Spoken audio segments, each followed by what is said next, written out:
You're watching We All Be News Radio, News Free Dixie for the 21st century. I'm Thaddeus Matthews. Guess who's back? Back again. Ronald's back. Tell a friend. Guess who's back? Guess who's back? Guess who's back? Guess who's back? Guess who's back? And guess who's still black? It's brother Ron. It's brother Ron. It's brother Ron, and brother Ron is on because it's We All Be TV, news free Dixie for the 21st century. This is We All Be news free Dixie for the 21st century. Ow, ow, wow, wow, wow.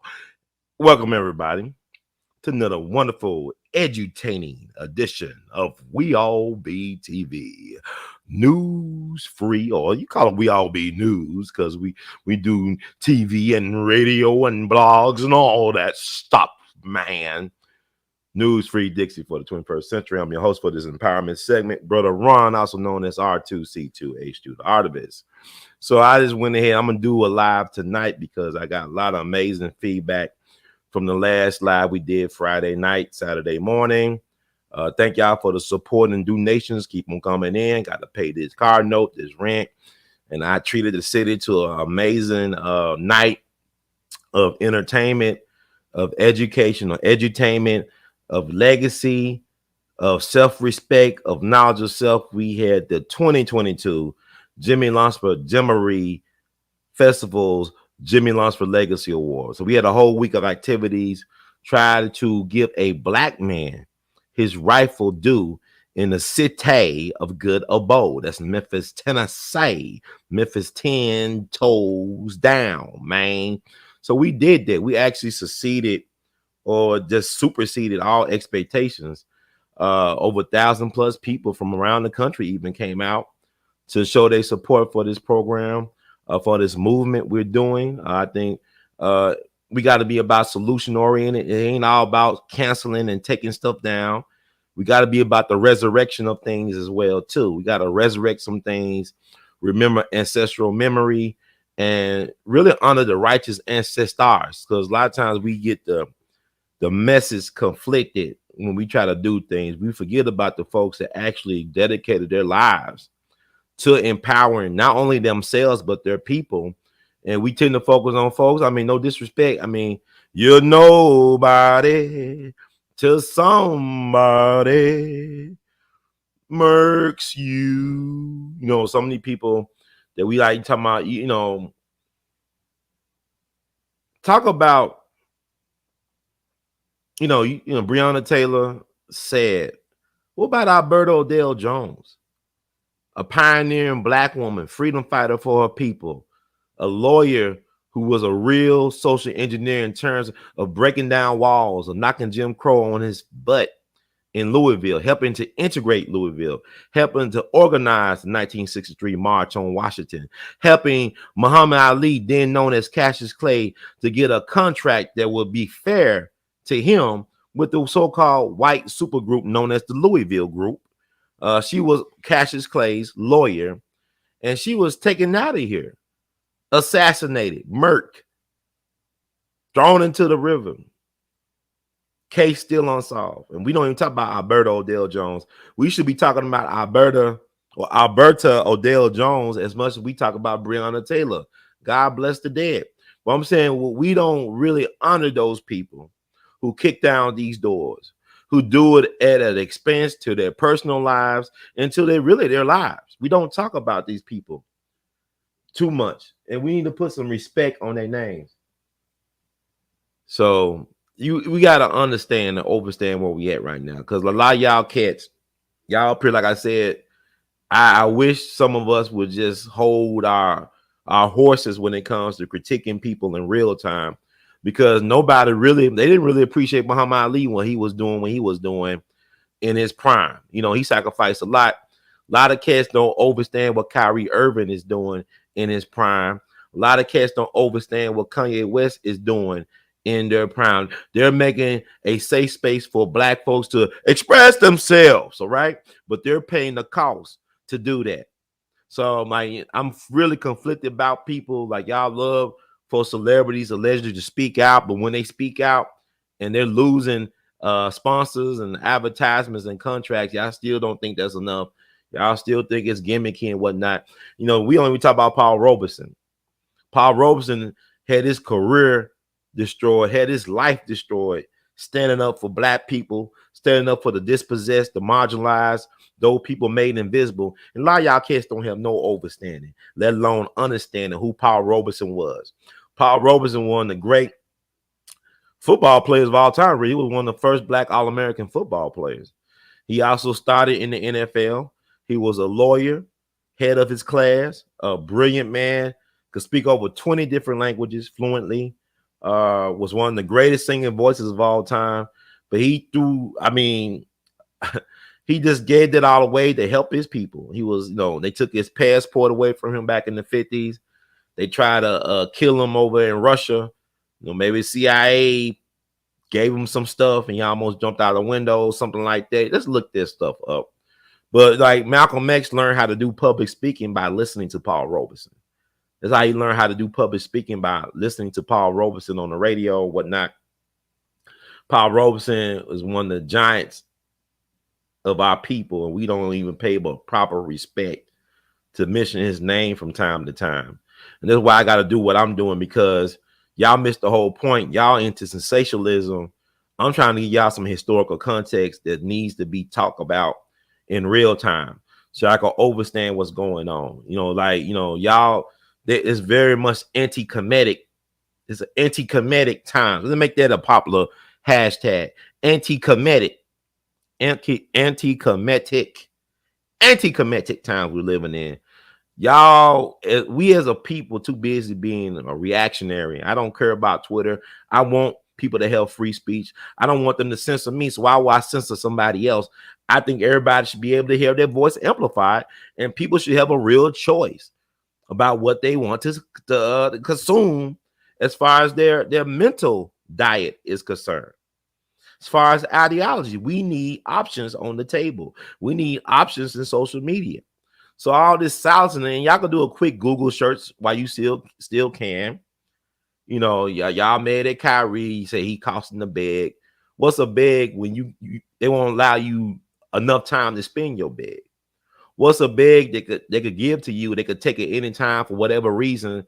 Really, that defies logic. So what's a bag with some dead slave owners on it? What's a bag, man? See, we all slaves. So I would tell people, listen to Kanye West's New Slaves again. Did Kanye West say he wasn't a slave? No, Kanye West been open over the past by his addiction to so-called porn and other things. We all got addictions. We all got fetishes and vices, which is called being human. We're all gods living a human experience, right? Human. So you manifest your reality. Words create worlds, right?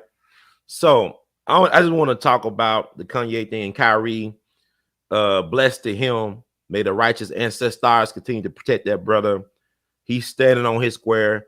He knows his moral compass. A lot of y'all still confused about what's right and wrong for you. Y'all still want to go with the groupthink mentality when it comes to liberation. And really, quite frankly, freedom ain't free. Never been, never will be. And freedom has no safety net. So whatever y'all think is freedom and all this stuff ain't really free. We are slaves to these options that the system allows us to have, or they want you to think that you have. You have no options, really. You have choices between what they want you to have. Choice is an illusion. And it's kind of weird, ain't it? And the choices are illusions, because if you don't have enough information available to make a choice that's in your best interest, when you don't understand or understand, you're being programmed by the powers that be to go along, to get along, with you having nothing to show for it at the end of your life, then you, my friend, are a slave. And it costs to be free. Really free. But Paul Robeson, like Dizzy Gillespie said in his autobiography, they did him worse than Malcolm X and Dr. King, because at least they put a bullet in them to end their misery. They just torture Paul Robeson for decades. And yet people don't even talk about him on a consistent basis. I mean, The same love y'all showed the George Floyd, you need to be showing to Paul Robeson. You need to be showing the sister Alberta Odell Jones, the lawyer for Cassius Clay. This woman was beaten, murdered, and thrown off a bridge in Louisville. As much as y'all talk about Breonna Taylor, you need to mention that ancestor, that righteous ancestor name. I mean, we got to have as much enthusiasm for the folks that's actually dedicating themselves to the liberation and the empowerment of their people while they was walking the earth. You know, Medgar Evers' wife, Marilyn Evers, talked about when Medgar was killed before the family, how the group of people she was most upset with was not the white man who took his life, but the black people. She was upset how black folks treated Medgar in life. You know, in Jackson, they love Medgar Evers, right? But when he was walking around downtown Jackson, you had black folks that would actually cross the street to get away from Medgar Evers. That's why he died alone, because we didn't have enough people supporting him when he needed support. The NAACP, he's the field secretary for the NAACP down in Mississippi. He requested that he had security, that he had bodyguards, because his life was in danger. He was working in Mississippi basically by himself in them backwoods. No, he's the guy that helped with the Emmett Till investigation. And I want y'all to understand this. All these TV shows and movies about the Emmett Till situation, I'm glad they're doing it, but you're not going to get the whole truth about all the people that were involved, the sacrifices that were made, and all this other stuff. So I encourage you all to do your own research. Just don't take my word as the final word on anything. I'm provoking thought. I'm a thought provocateur. I provoke thought. So I want y'all to consume as much good info as you can while you can, and take this opportunity. But she was upset with the black folks. You know, when Malcolm got killed at the Audubon, a black church had a dance right after Malcolm was shot before his family and followers at the Audubon. The crime scene wasn't even secured. They actually had a church dance after Malcolm was shot and killed and murked in front of all their people. Black lives, do they matter to black people? Do black heroes and black shero lives matter to black people? Therein lies the question. Therein lies the question. You got to understand where we stand in this time of confusion and chaos, all designed by the system to confuse you, to consume you. Because we all really, if you think about it, we all are blood sacrifices. We're all blood sacrifices. Some big, some small, but if you are paying taxes in a system that does not respect your humanity and your full potential as a human being to effect positive change, if they do not invest in your life, but they claim they're pro-life, then we all slaves. Slavery by another name. Because the 13th Amendment never abolished slavery. So, yeah, we talk about Joe Louis, because Joe Louis, see, you know, Muhammad Ali, people thought Muhammad Ali was crazy. They said, well, Muhammad, they ain't going to have you fighting on the front lines. You're just going to do boxing exhibitions. Oh, well, that's what Joe Louis did. He didn't fight on the front lines, but he was a patriot.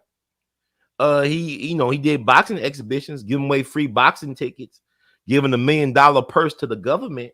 And then what did they do? They sent the IRS after him to destroy that man. So really, Joe Louis was a zombie for the last couple of decades of his life. The IRS destroyed this man. And if FDR, Franklin Roosevelt, had the nerves to say, well, Joe Louis, you use these fists to fight for democracy and for liberation, for patriotism, and the country that he pledged allegiance to, they did him dirty. So why would Muhammad Ali go along with what y'all want him to do, the okie doke, when he saw what they did to Joe Louis, and then they had the nerve to try to pit Joe Louis against Muhammad Ali? So y'all don't get the full story. Y'all too busy letting ESPN and HBO and everybody tell these narratives that you could really easily access by just doing your own research. Because they're not telling you the whole truth. Joe Louis loved this country. I mean, Joe Louis was functional illiterate at one point. I don't even think he learned how to read or write. But Joe Louis was trying to give money back to the government. He didn't believe in welfare. No, he was like a conservative. A lot of black folks were conservative back then. He believed in pulling yourself up by the bootstraps. He would have been like a Booker T. Washington dude. Matter of fact, Joe Lewis was born in Alabama, if I'm not mistaken, but he's from Detroit, right?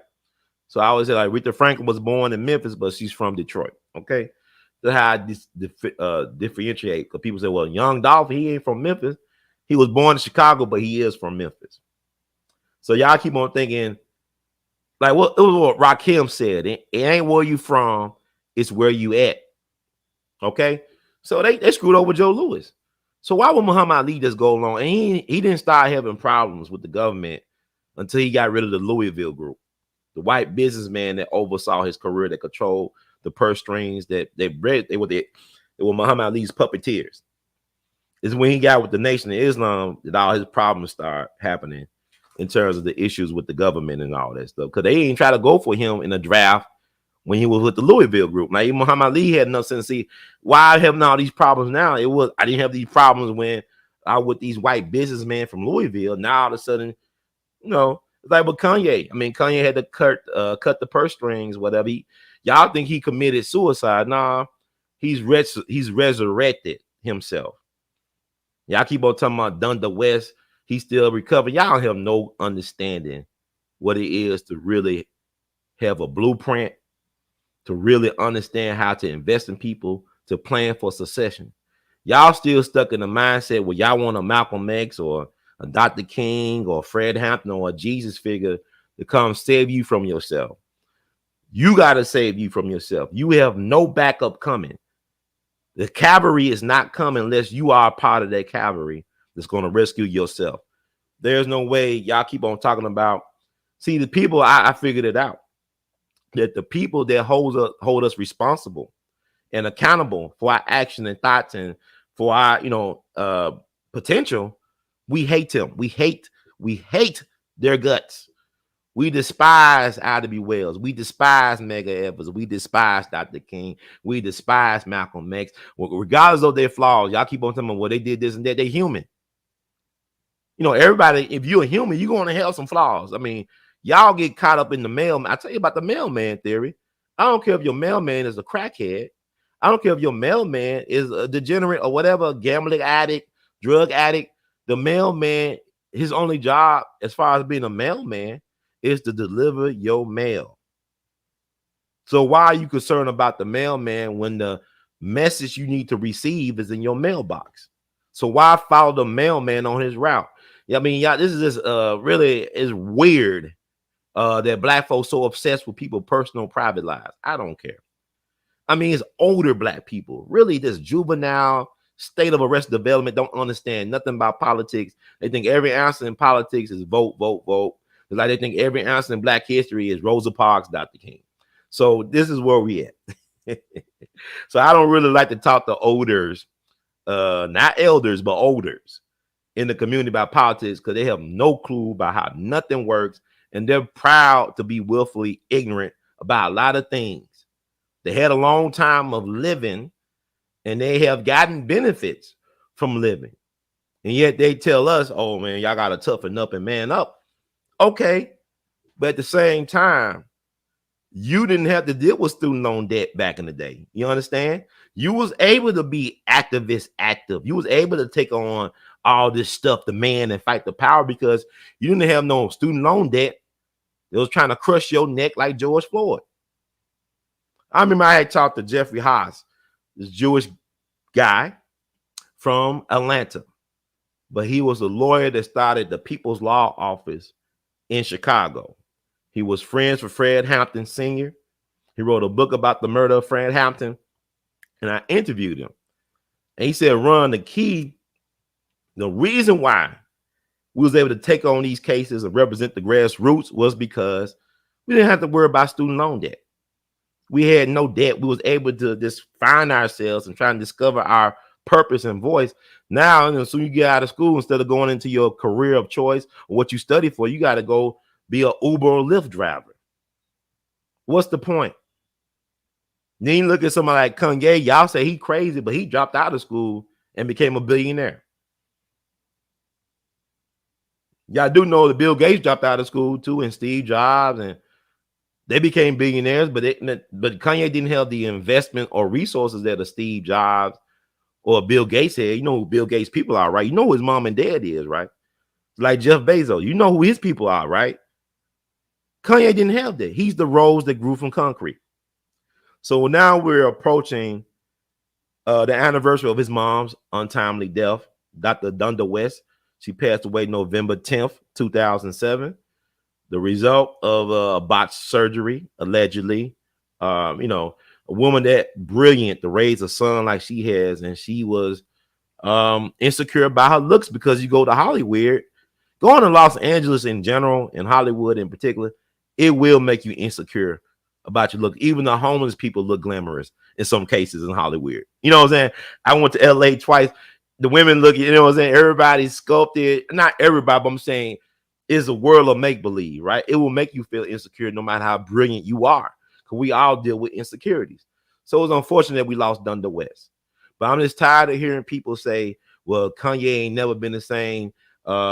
He lost his mom, he never recovered. You don't recover from losing your parents. I don't believe. I haven't lost anybody, knock on wood, longevity, knock on laptop for my mom and all that stuff. But his mom was raising a revolutionary.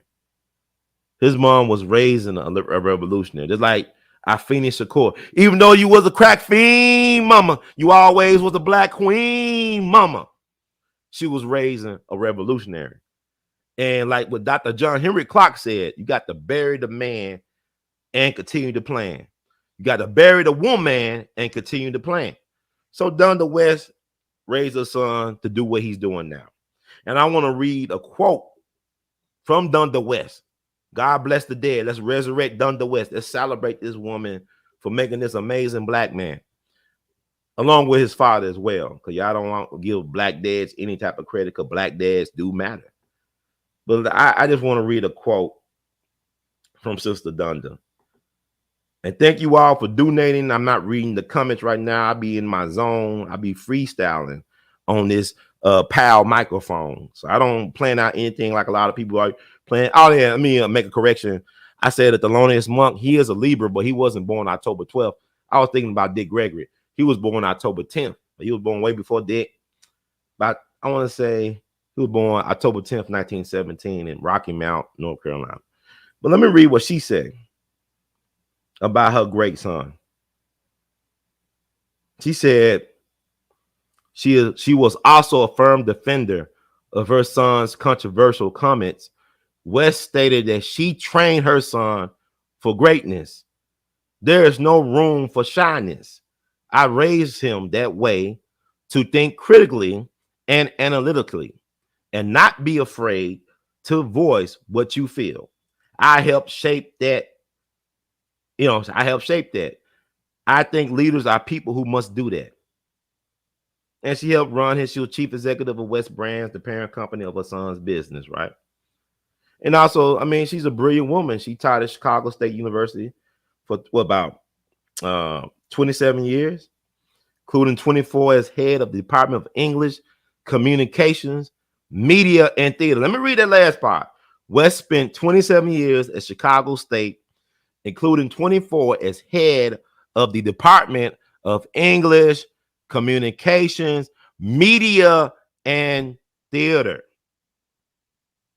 So that's why Kanye is such a marketing genius, because he get it from his mama. He get it from his mama. Dear mama, she trained that man to be what he is. He's like a mad scientist in a lab, which is called Earth, the world. But she trained him to do what he's doing, because y'all think Kanye is not sophisticated, that he's uncouth, that he's unrefined. Brilliant people, real brilliant people, are always unrefined. Einstein used to wear pajamas, never comb his hair. He'll go to a formal and still get laid. Because Einstein overstand what Kanye overstand. You got substance, if you believe in yourself, if you got some swagger, you get whatever you want to get, regardless of how you look. Biggie understood that. You got to have confidence in yourself. A lot of us don't have any confidence. Y'all have more confidence Dallas Cowboys going to win the Super Bowl than you are and doing what you want to do, make your dreams real. So Kanye understands the media game because he got it from his mama. She taught him that way. And, and Dr. Dunder West trained the guys, end up mentoring or being Jagners for Kanye in music production. So for everybody to say, well, he ain't get over. No, you don't get over losses, man. Life is all about being a good loser. Y'all do understand that you lose at the end, right? That you got to die, allegedly. I don't know. Maybe some vampires out there. Maybe some folks that know the keys to immortality. But life is all about losing and being a good loser. You want to be a great winner, learn how to lose. Accept losing. Because when you lose, you gain other things. When you lose, you gain certain insights. When Stevie Wonder lost his vision, he gained a better ear. He could distinguish between a penny dropping versus a dime or a quarter dropping to the ground. So other things become enhanced. But learning how to make your deficits or your liabilities into assets, that takes mastery. That takes mastery, because what people don't understand that I'm now learning, you can never fail unless you stop trying. That's anything. And really, quite frankly, being determined, having willpower. Because I said Kanye was not born with a silver spoon in his mouth. He did not have the Bill Gates lifestyle growing up, or Jeff Bezos or Steve Jobs. He didn't have the resources these guys had, but yet he was able to get into them rooms with them same dudes. He got it from the mud. He's the rose that grew from concrete. And this is not even hero worship. It's like I'm giving him his due, because we don't give ourselves enough credit for doing what we do. And then a person show you how to do it, y'all resent that person because you want somebody to babysit you, or you want somebody to sacrifice themselves for your sins. You don't want to be accountable for anything that relates to your life being a certain way. I'm in an age, man, I'm not impressed with rallies and marches and sing-alongs. I mean, use that money for something else. Invest in yourself, invest in your local community. That's where all real power resides, at the local level. It's not at the national level at all. And I'm not knocking nobody, but the same folks, they think that, they also think that Kanye is an idiot. And he's not an idiot. We can all agree to disagree, but the way he moves, I don't know what it is to have billions of dollars the way he's moving. I don't know what it is to have access to somebody like Elon Musk, who also was born with a silver spoon. And y'all so impressed with Elon Musk. First of all, he was born with a silver spoon in his mouth, and then the government gives him tax-free money. They give him all type of grants and stuff, billions of dollars from the government. But yet y'all complain about a person getting a couple thousand off of welfare. Y'all mad at the person and living in Section 8 where the government subsidizes these corporations. Read Adam Smith's Wealth of Nations. Corporations ain't supposed to be forever and ever, ever, and ever, ever. It's supposed to be a limitation on corporations. Like, for example, had that bridge fall down overseas, whatever. But, you say, I want to build a bridge. Let's start a corporation. Once the job is completed, you dissolve said corporations according to Adam Smith, Wealth of Nations. We had reinventions of capitalism. The capitalism has been reinvented several times, even during my lifetime, and I've only been around for 42 years. So what I'm saying is, back up off the Kanye stuff.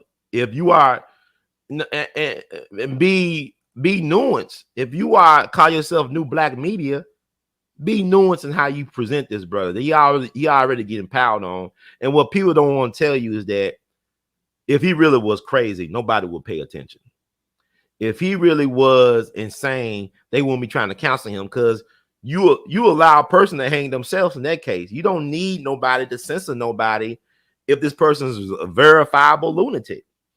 But it's dangerous to be a free thinker. Now, he never said he wasn't a slave. He's addicted to retail when all falls down, and he's a human addicted to porn and all this other stuff. I mean, what it is. We all got our little demons, But what I'm saying is, stop all this emotionalism. Every time this man tweets something, it shouldn't destroy your day or week or year. I mean, it starts. We all have said things that were embarrassing, that were disrespectful, that was silly, but that's part of being a human. So, yeah, y'all use Dr. Donna West. Dr. Donna West knew she was raising a hell raiser for the right cause. And one day, more people going to appreciate what Kanye was sacrificing, because they just made Diddy a billionaire. They made him a billionaire. They made Jay-Z a billionaire. And Kanye probably still got more money than both of them guys, but they're going to make you believe that he has no money, that he's a fool for standing on his square, for having a moral compass and all that stuff. What's the point of having all that money? You can't help your people. You remember when Robert Smith, I ain't know who Robert Smith was, because he was no entertainer. He was no athlete. He had no name brand shoe out. But he did that speech at Morehouse a couple years back, and he made sure he paid off everybody's student loan debt. And people got upset. And people said that's too much power for one person to have, in particular a black man. Then y'all started talking about what his woman was white, but he had a black woman at first. He had black kids by a black woman, his first wife. All right. And I don't want to get into bedroom politics, because a lot of y'all talking about that, y'all can't speak, and y'all know who y'all are. You can't say, don't, I'm just saying. But anyway, soon as Robert Smith did that gesture to help these guys get a good start in life, a head start, don't you know, by him doing that and investing in them brothers, you help to create more black families, black marriages, black families matter. He was investing in them brothers to not only do great in their careers, but also have the luxury of having an actual family they could support without worrying about debt, student loan debt, being an albatross around their neck. And what happened? The IRS, the government, they went after him, right? He had to make a deal. They went after him and said, that's too much power for one man to have, especially a person that's not a celebrity. He's a businessman. A businessman. He made his money off of Wall Street, the same Wall Street that sold our ancestors. Like they were commodities, like cattle. I remember I went to Manhattan around the time of the Democratic National Convention back in 2016. It was in Philadelphia. I went down to Manhattan, where they had the African burial ground, where there was no building, the federal building, and they saw these remains of black people, and they tried to cover it up, but somehow the community found out about it, because the ancestors, they don't play. The righteous ancestors, they are working their magic right now. Never forget that all hurricanes start from that the western part of Africa, off the coast, right? It traces the path of the Atlantic slave trade. There's a reason for that. So the ancestors said, you will not ignore us again. So they built a monument to the bodies of the former enslaved Africans or black people that were found. But they try to hide that information. The powers that be. But the powers that be ain't that powerful like you want, that a lot of y'all believe. Like Malcolm X said, he said, to paraphrase Brother Malcolm, by the way, Donna West died November 10th, 2007. That's also the anniversary date of Malcolm X's amazing speech, Message to the Grassroots. I listen to that every year around that anniversary date, Message to the Grassroots. You can find it on YouTube. Listen to it, download it, share it with your people while you can, because they're trying to erase history. But Malcolm basically was saying that, hey, the Negro movement is controlled by the foxy liberal government, but the Black Revolution will be controlled by God. And if you believe that black people are God's chosen people, now's the time. It's due time. It's due time. So this is why it all falls down. Everything is crumbling down. The truth cannot be denied. And now y'all gonna have to be forced to deal with this truth. What Kanye is doing is beyond his control. You are being force-fed the truth of your existence. You have no choice. You are being force-fed this, and you have to deal with that situation, because you can't keep on reproducing willfully ignorant people. You gotta pick a side now. Ain't no way none of y'all can say, as much as y'all be passionate about Steelers and Cowboys and Green Bay Packers and football, you should be just as passionate about preserving your black life, preserving your children's life by any means. Y'all scared to say that type of stuff. But what I'm saying is, you can't stop truth. It's like what Dick Gregory was saying. When that woman's about to give birth, ain't no army on the planet that could stop that woman from giving birth. That's universal God creation. You can't stop that. So we're about to give birth to something that we have no understanding, let alone understanding about. So this is an amazing time to be alive. And y'all look at a lot of things wrong. Y'all too busy worried about what white folks think about you on Twitter when you should be more concerned about how you view yourself. Do you really understand who you are, understand who you are in these times? Do you have a moral compass that's your making, not what the group says should be your morality? Well, how do you feel about your morality? Do you understand that not only Kanye West is a brand, but you also a brand, that you're a corporation too? That you are responsible for your bylaws and for your existence? Okay, so I appreciate all y'all do.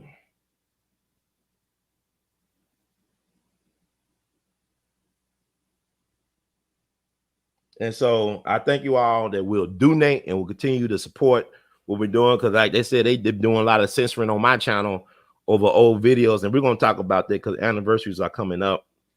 But like, yeah, Dr. Dunder West, she trained who she trained. She knew that she was making a goat, a beast. I'm a monster. I'm a maven. I'm a riddle, a problem that never be solved, right? So amazing. Yes, amazing. Come on, man. Kanye changed the game, man. Y'all don't understand what these people would do to break you. You remember when you had Suge Knight, Death Row Records, you had Irv Gotti, Murder Inc., and you had Jay Prince of Rap-A-Lot Records. They're trying to start a distribution company for black music. You know, I told you about, we got the Otis Redding anniversary of his assassination. Yes, I said assassination. It's coming up in December, along with Sam Cooke's.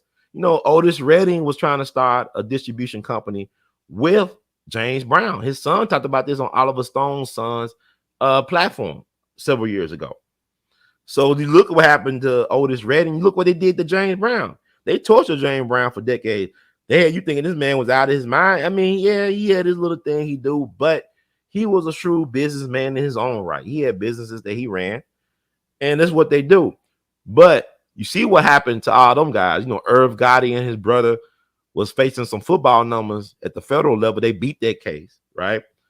Suge Knight is in prison right now doing football numbers.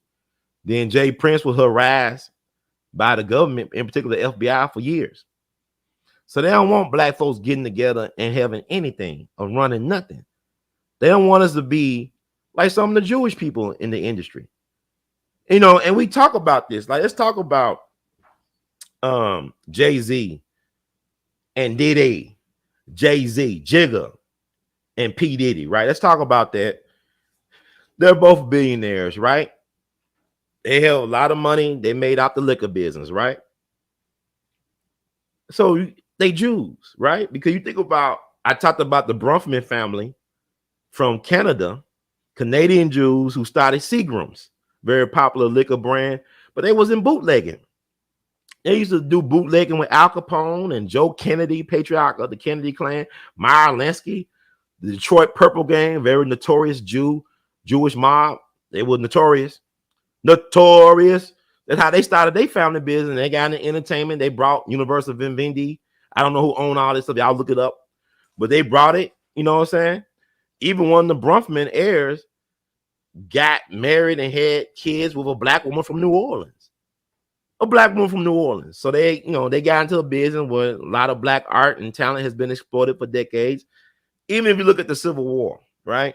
Look at the Confederacy. Judah P. Benjamin. Judah P. Benjamin was from New Orleans or Louisiana. He was a Jewish American U.S. senator, but ended up seceding from the Union and became the vice president of the Confederacy under Jefferson Davis. And his wife was a mulatto, black Octoroon woman. So this is due to the Confederacy, a son of Confederacy, who was a Jewish guy. I also had a couple other heads in the government as well, too, from my understanding. And when the war was over, he went to England to practice as a lawyer. But even you look at Jefferson Davis, the president of the Confederacy, his wife was mixed.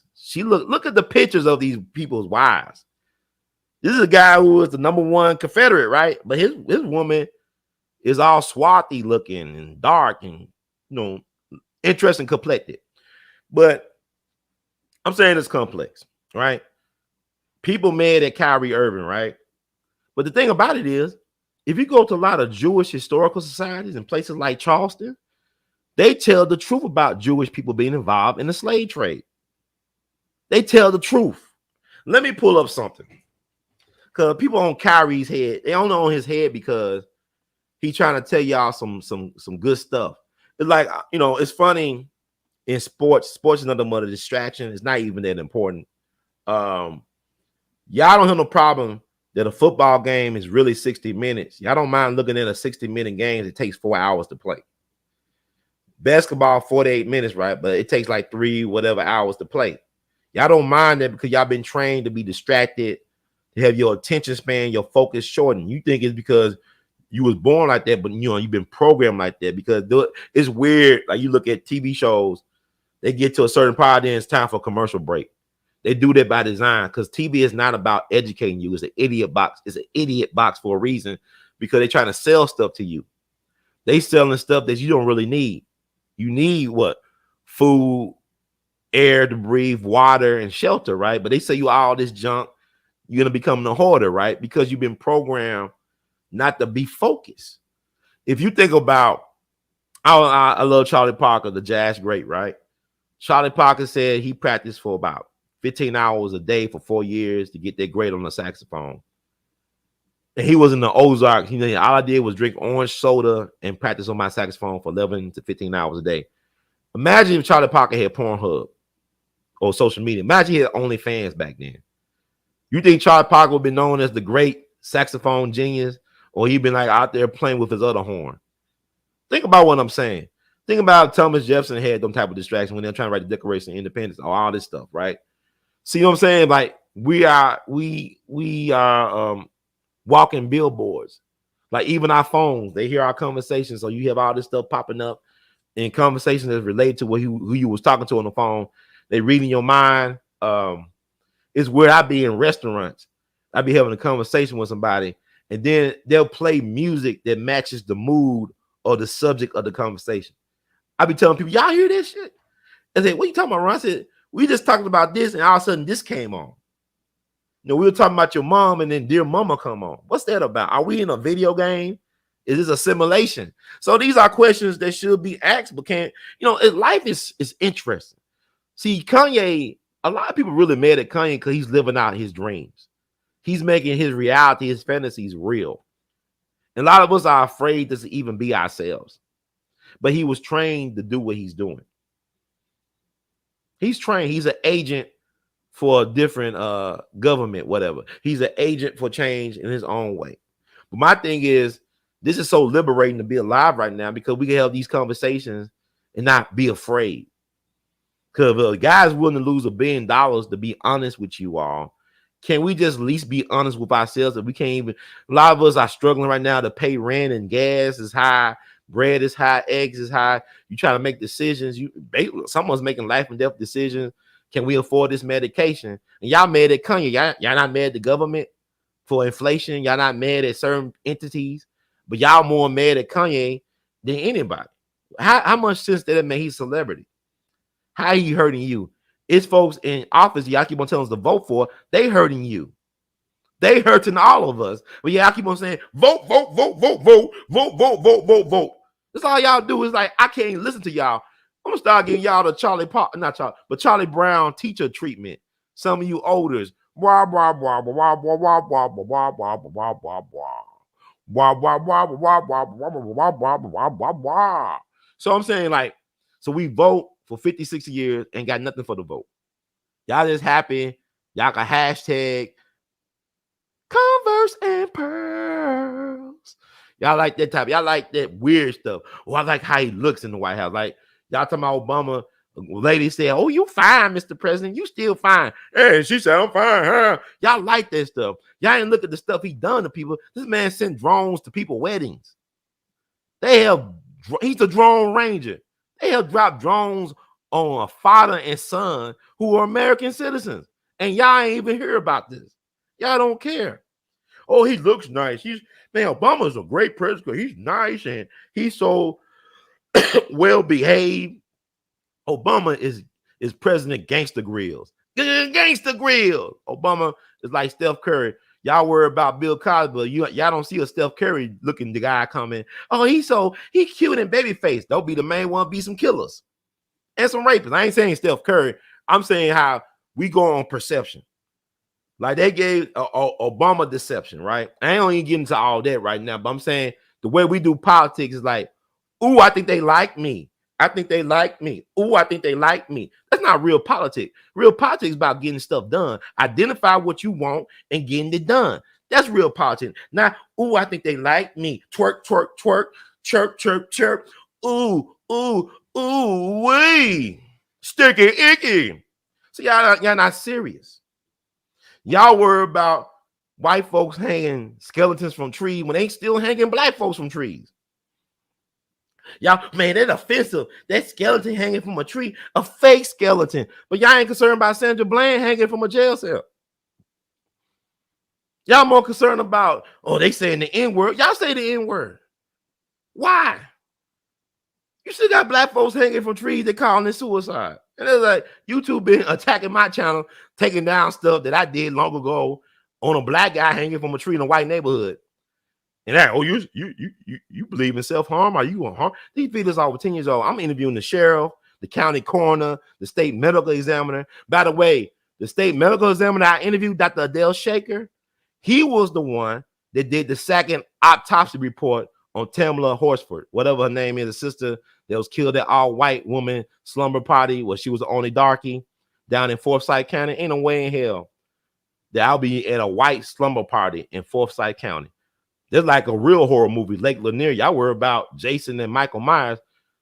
They both scared of Lake Lanier. Michael Myers and Jason will have no dealings in Forsyth County at Lake Lanier. But I'm saying, and that's Oscarville. That's a drowned town. That's an all-black town that the white folks see. The real horror story is lynchings in this country, right? And I don't know what I'm saying, but I do know what I'm saying. But the dude that did the second independent autopsy, right, on Tamla Horsford, Dr. A.L.L Shaker, he did the autopsy on Freddie Jermaine Carter, the brother who was found hanging from a tree December 3rd, 2010, down in Greenwood, Mississippi. You hear me well. Greenwood is in LaFleur County. They found him near the same river where they pulled Emmett Till's body out of, Tallahatchie County. This is December 3rd, 2010. I ain't talking about December 3rd, 1955. I'm talking about this happened within the last, 12 years. I can't believe it'd be 12 years. But they pulled him out. This guy had the courage because Dr. A.L.L Shaker is a world-renowned forensic scientist. And he was also Mississippi's state medical examiner. This man had the courage because this guy, he did the mass graves exhumation over in Iraq during the Iraqi war, the second Iraq war. He was renowned for doing all these controversial, death autopsies and stuff like that. But he said that he could not rule it a suicide. It needs to be investigated. He said it's a hanging that needs to be properly investigated. And that cost him his job. By the end of next year, they ran him out the state of Mississippi. They ran him out the state. So this is the guy that did the second autopsy on Tamla Horsford. So where are all this power? Why haven't y'all got Warnock or Herschel Walker looking to what happened to Tamla Horsford? Y'all too worried about all this pageantry and theater and BS. Why haven't nobody down in Georgia? Why hasn't Stacey Abrams said, if you vote for me, I'll reopen the case into Tamla Horsford. We'll use all the resources to get the Georgia Bureau of Investigation. Not only will we look into what happened to Tamla Horsford, but also Kendrick Johnson. Y'all don't ask for nothing. Y'all want party and you know what, BS. Don't ask for it. You got the nerve to some vote and you still catching hell. Can't afford your lights and your rent. You talking about vote. Y'all vote for a cold ass fish sandwich and a half ass pork chop. Y'all so silly. I'm saying we silly. Cause all this busting your vein over Kanye and you catching hell. And Kanye ain't giving you the hell that you catching. You giving yourself that hell. But what I'm saying is, where are the black folks, so-called woke people in Georgia, saying that we're gonna vote for Herschel, we're gonna vote for Warnock, or we're gonna vote for Abrams. Forget all that, Al Sharpton with his permanent perm. If black man don't vote for Stacey Abrams, you insecure. Well, Al, no justice, no peace. No justice, no votes. No justice, no votes. No justice, make this go viral. No justice, no votes. All right? Where are these so-called civil wrongs leaders when it comes to Black lives really mattering? Okay, you don't want to give us reparations, but can you look into the Tamla Horsford? Can you really look into Kendrick Johnson? That's weird to me. That Kendrick Johnson case is weird. I interviewed Kendrick Johnson's parents as well as the lawyer they had at the time. I did that years ago. I'm always doing stuff. See, people don't understand. I'm not doing this for the fame. I'm not doing this for the fortune. I'm not making no money off of this. Only time I made some real money at this YouTube thing was 2016. That was the election year. Dick Gregory was still walking around, and that's it. And the IRS been on me. But anyway, this does not help me. I'm trying to help us. It's us. It's we as a people shall get to the promised land. We as the chosen people. But what I'm saying is, y'all don't ask for nothing. I look at new black media. Y'all talking about what so-and-so said and all this. This is crap. Where is the advocacy down in Georgia? If y'all gonna do a reparation rally, do one down in Georgia. Go to the Georgia Bureau of Investigation and rally in front of their building or whatever, or write to these political leaders, write to Brian Kemp. Y'all, well, Brian Kemp is this. Y'all weird to me. Y'all up here telling me y'all afraid of Republicans and conservatives, and politics is all about getting things done. I don't care if you're a purple can, or a blue can, or blue crack. I'm trying to get some tangibles, as y'all say. Y'all don't want no tangibles. Y'all just want a half-ass fish sandwich, cold-ass fish sandwich. I'm saying, like, where's Roland Martin on this? Where is all these guys, Tariq, all them? Look, why, if Georgia's so important, power concedes nothing without a demand. Demand that these people take Black lives seriously by investigating what really happened to Tamla Horsford and hold those people accountable. And investigating what really happened to Kendrick Johnson. And we know what happened to Kendrick Johnson, but let's put it officially and hold those parties accountable. Don't ask for nothing, don't get nothing. You get what you deserve. You get the leader that you support. You get the leadership that you support. But where is that real? I'm not going to drive anywhere to have a rally when you can make these points on social media, that you can share what I'm saying. You can cut it up, share it, or whatever.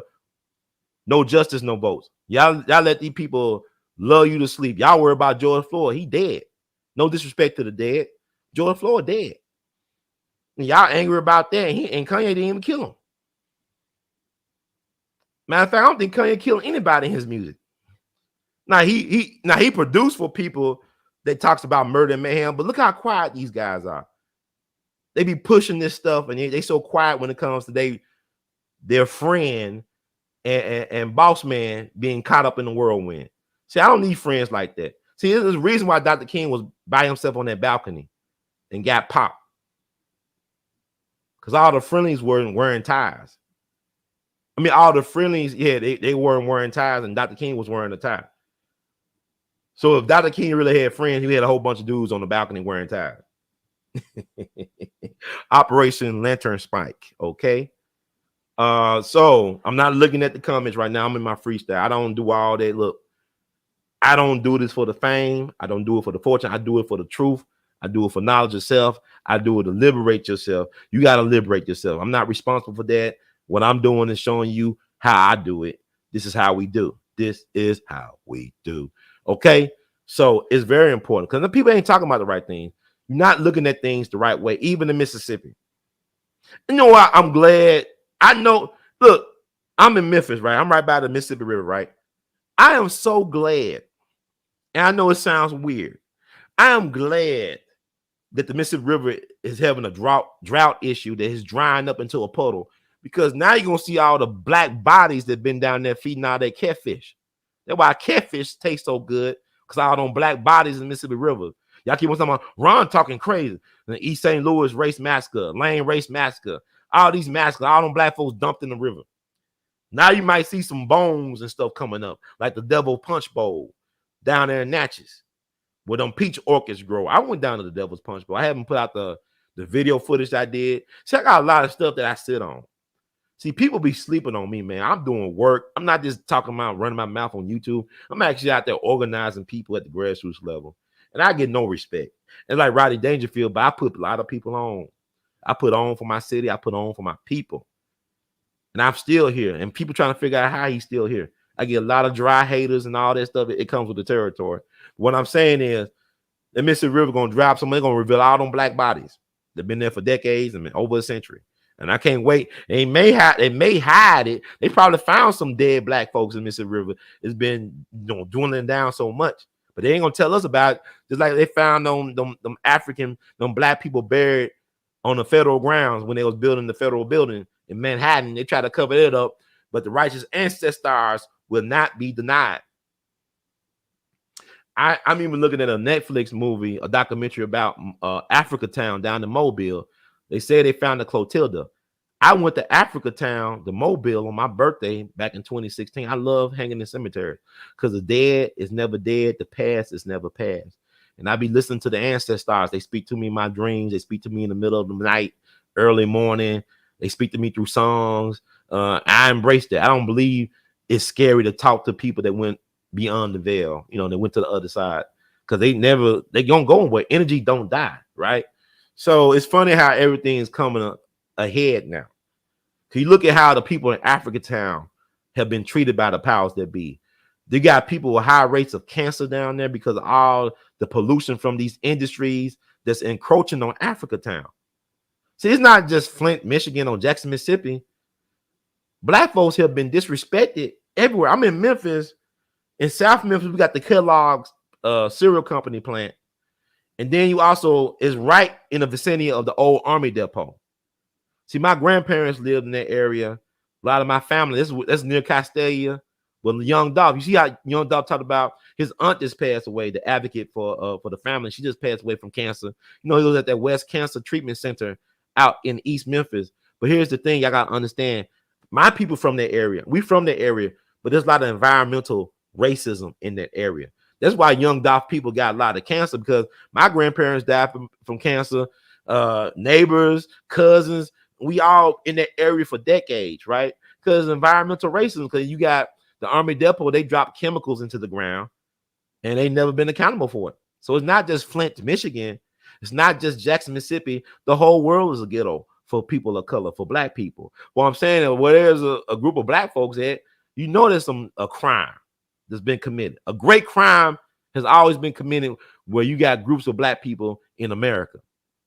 And then they'll remove these black people, and then the powers that be will make their fortune off that land. You think about Georgetown in D.C., that was a black neighborhood or community. You think about Central Park, Seneca Village, that were black people. You think about even Oscarville, that's Lake Lanier now, right? It's like a horror movie. But anyway, I'm just on a freestyle right now. I'm trying to touch the bases.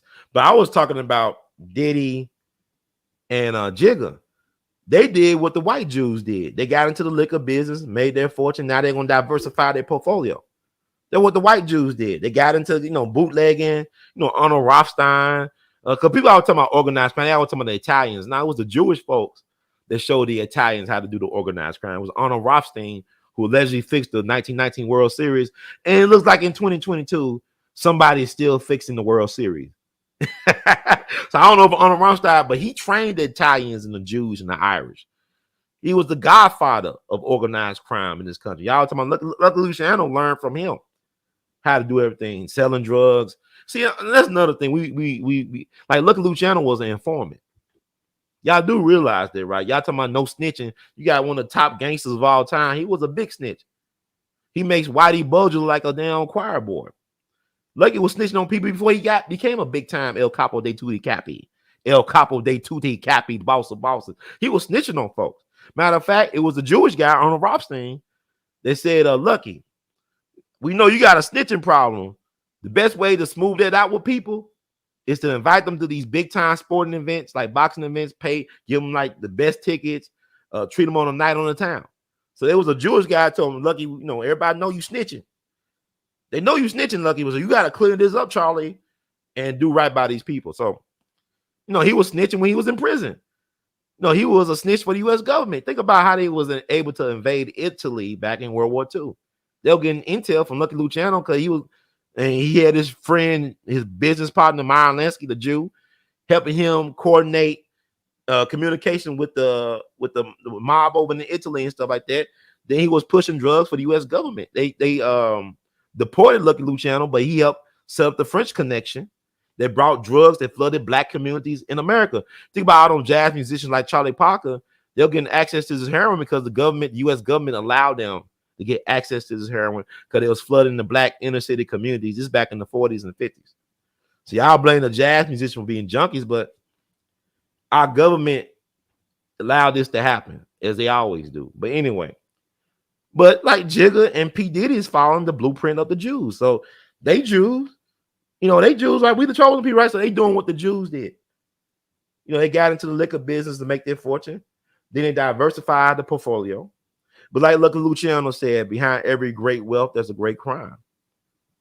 And like what Chris Rock said so years ago, I mean, it's crazy to think about who would have thought at the beginning of this year that not Chris Rock, but Will Smith, Kanye West, and R. Kelly are all counseled. Allegedly. I don't believe they're counseled. But that's the perception. But Chris Rock said in one of his stand-up specials on HBO, he said if cigarettes were made by a black family in Mississippi with Jerry curls, it'd be illegal as an MF to have a cigarette. This is true. Because I mean, like, this is the thing. Every group started off in crime. Every group. You think about the Irish, the Jews, the Italians. They made a movie called Gangs of New York about it, right? Every group was allowed to legitimize itself except for black folk. You had, look at the East Coast. You had the Italians took over the fire station, right? The Irish took over the police station. Yeah, the Jews get the garment district and all that, the unions and all that stuff. So, I mean, it's interesting. Just study Tammany Hall, the powerful New York political machine back in the early 20th century, what they was getting down with. But they won't allow us to get anything. You look at Frank Sinatra, right? Frank Sinatra's mom was a very powerful political person. She was like a midwife. She helped deliver babies. And also she did illegal abortions. She did abortions on the side along with delivering babies. And his father was a former boxer who owned a drinking tavern. And then Frank Sinatra's uncles, his mama's brothers were gangsters. It's up in New Jersey and Hoboken, right? But also they had access to the political machine. They were staunch Democrats and stuff like that. So they understood how to pay. I mean, even during Prohibition, they was paying off the right people in order to operate. You understand? Because Frank Sinatra's mom was a short little thing, but she was very powerful because she did abortions for very powerful people, right? So she knew all where the skeletons were buried. She literally knew where the skeletons were buried. And she was a midwife. So, I mean, it's just, you look at how power is played out. But black folks, we're not allowed to organize among ourselves. It's like even you think about Casper Holstein, the king of policy, right? Casper Holstein was a black dude. He made his fortune doing the numbers back in the day. It's back in the 20s and whatever like that. Then the white mob figured out, in particular, is a guy named, Dutch Schultz, Arthur Flagenheimer. He figured out that them pennies and nickels were adding up to big fortunes for black people that ran policy. So I believe Casper Holstein was kidnapped. They let him go out. He paid his ransom, and he got the business. But they couldn't do that to Madam St. Clair Madam St. Clair, right? Queen St. Clair. Y'all seen the movie Hoodlum? It's a great movie, but it's factually inaccurate in some ways. But it's Hollywood, what you expect. It's a great movie. Lawrence Fishburne plays Bumpy Johnson, and then Cicely Tyson, the great Cicely Tyson, played Madam St. Clair. I think her name Madam St. Clair or something like that. Y'all, I used to know all this stuff really deep, but it was the Jewish folks that moved in on the numbers game in Harlem. It was Dutch Schultz. He moved in on it, right? And Lucky they didn't want to move in on it. They wanted to let the black folks have, but there was money to be made. See that when they leave us alone to our own devices, we're always making a way when they say ain't no way, like that Aretha Franklin song, ain't no way, ain't no way, ain't no way. But we make a way because we are the alchemists. We are the chosen people. So we're making ways. I mean, they take out music education. We make rap and hip hop. That's what we do. We turn a deficit into a plus. We turn a liability into an asset. That's what black people do. But the thing about it is, Diddy, I know I'm over the place, but it is what it is. I'm freestyling. Diddy and Jigga, they pushing things that have poisoned our community. Even Jay-Z, I mean, he plays a character where he's a big time drug dealer, right, in his rap and his songs. So he even pushing that through the music, and also you making money off of people's addictions through the alcohol. Both of these guys. And yet the thing about it, like you look at Jay-Z, y'all always say, now Jay-Z one of my favorite rappers. I must confess, he's my number 2 on my top 5. He's my number 2 behind Tupac. I mean, Jay-Z is a great rapper. He's gifted the way he does, but I don't care for his business acumen. I'm not impressed with how he does business. It's like you sold out Brooklyn for the Barclays and you didn't get no money out of it. You basically was a mascot for getting black folks that have been in Brooklyn for generations to sell their brownstones. So you had these corporate white vultures move in and take over Brooklyn. And I love Brooklyn, man. When I go to New York, my favorite place to go is Brooklyn, the Republic of Brooklyn. Brooklyn is amazing. But you had black folks that was there for generations. See, Brooklyn is a very important hub in black history. It's very important to the narrative of black people in this country. Because when Ida B. Wells was forced out the South, when they ran her out of Memphis, and people said she was ran out of here. They said, we see you again, we'll kill you, we'll lynch you. So the first place she went was not Chicago. It was Brooklyn. Brooklyn had Ida B. Wells back. She went to Brooklyn, New York, before she went to Chicago. But people don't really tell that story. You got to read her autobiography and Paula Giddings' book about Ida B. Wells, the biography, to get some of this information they don't really tell, because we don't do a good job being stewards of our history. You know, like the thing about dying is you don't take everything with you when you die. You should leave some stuff behind. Because that's what a purpose-driven and well-lived life is. You leave stuff behind that others can use in succeeding generations, right? Yo, a lot of us don't do that. We more happy, man. I'm 80, but I look like I'm 60. Black don't crack, black don't crack, even on crack, black don't crack, even on crack, black don't crack. All right. This is like, we weird. We very infantile. We get older. We're not because we got dementia, but we never been allowed to really practice real self-determination in a system that determines that you're not worth too much of anything, but as a collateral damage and as something to be used to be exploited for other people's gain and profit. That's how they view black people. We are the real tool for white supremacy. And a lot of us, we against white, but y'all hate Kanye and y'all don't understand. Y'all talking about this code. Y'all can't articulate a code. I be trying to get people, okay, let's say we got a code, right? Let's say, if you don't know what a code is, let's use a 10-point platform the Black Panthers created, right? Or better yet, I remember I wrote the Dr. Frances Cress Welsing, and I gave her a We All Be Lifetime Achievement of Honor. She wrote me back a handwritten letter.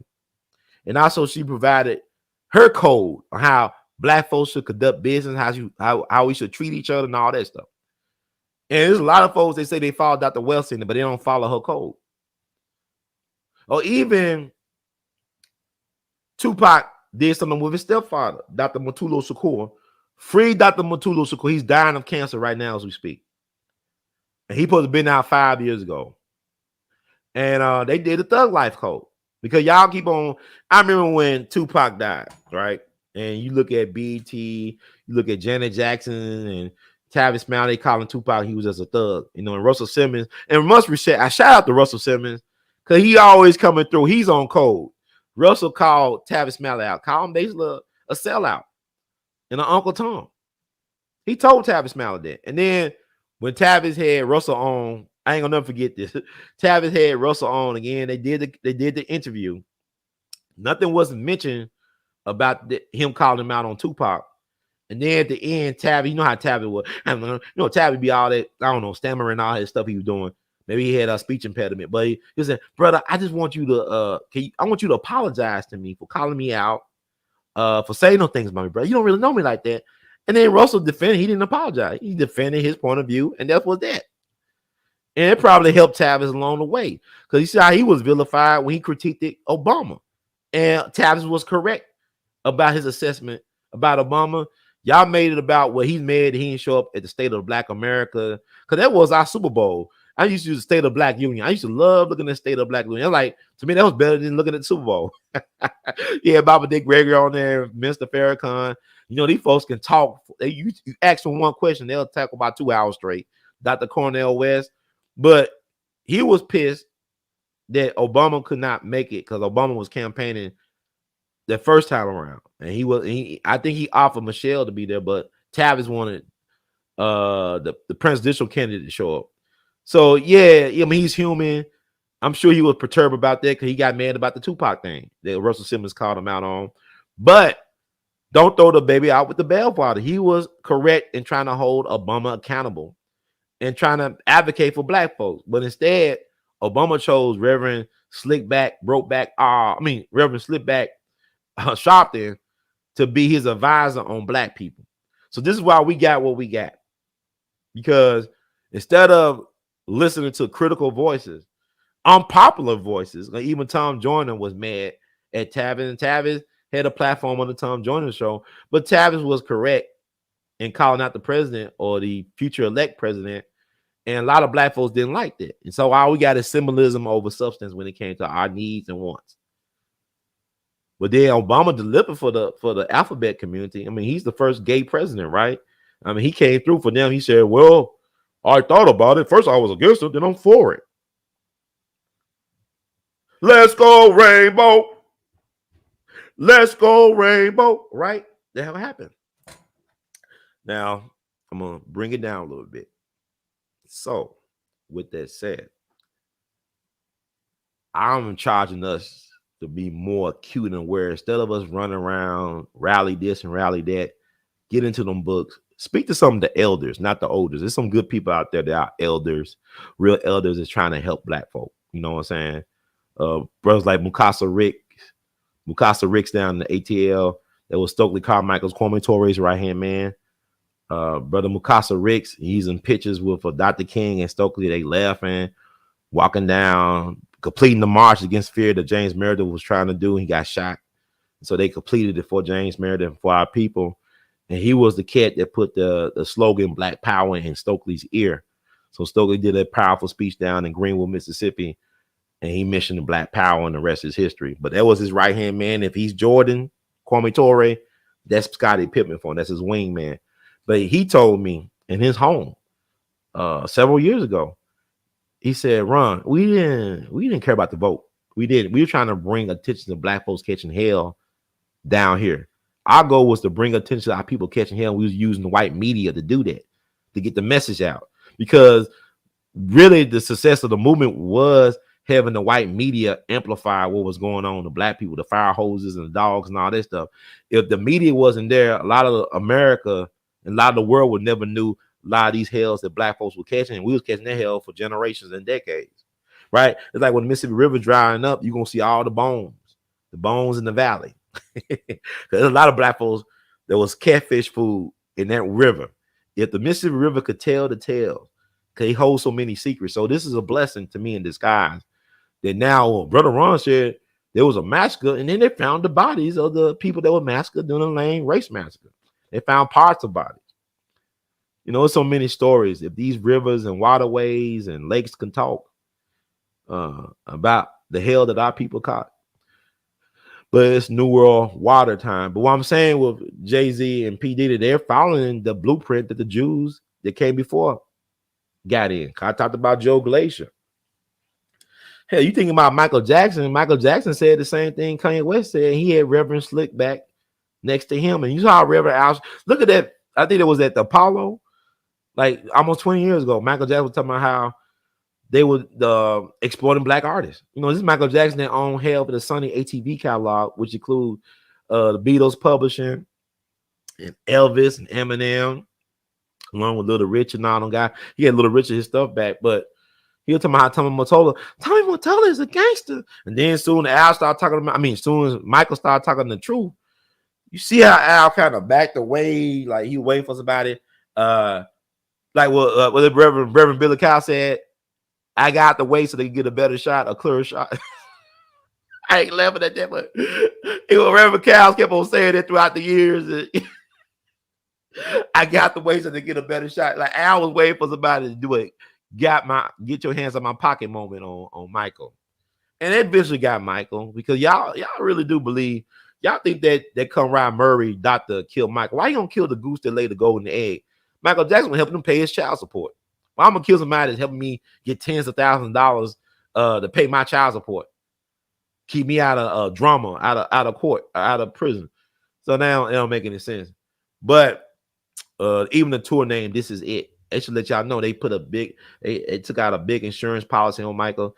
He was never going to complete that tour. It was no plan because he's at 50-something years old. I mean, 50-something is 50-something, y'all.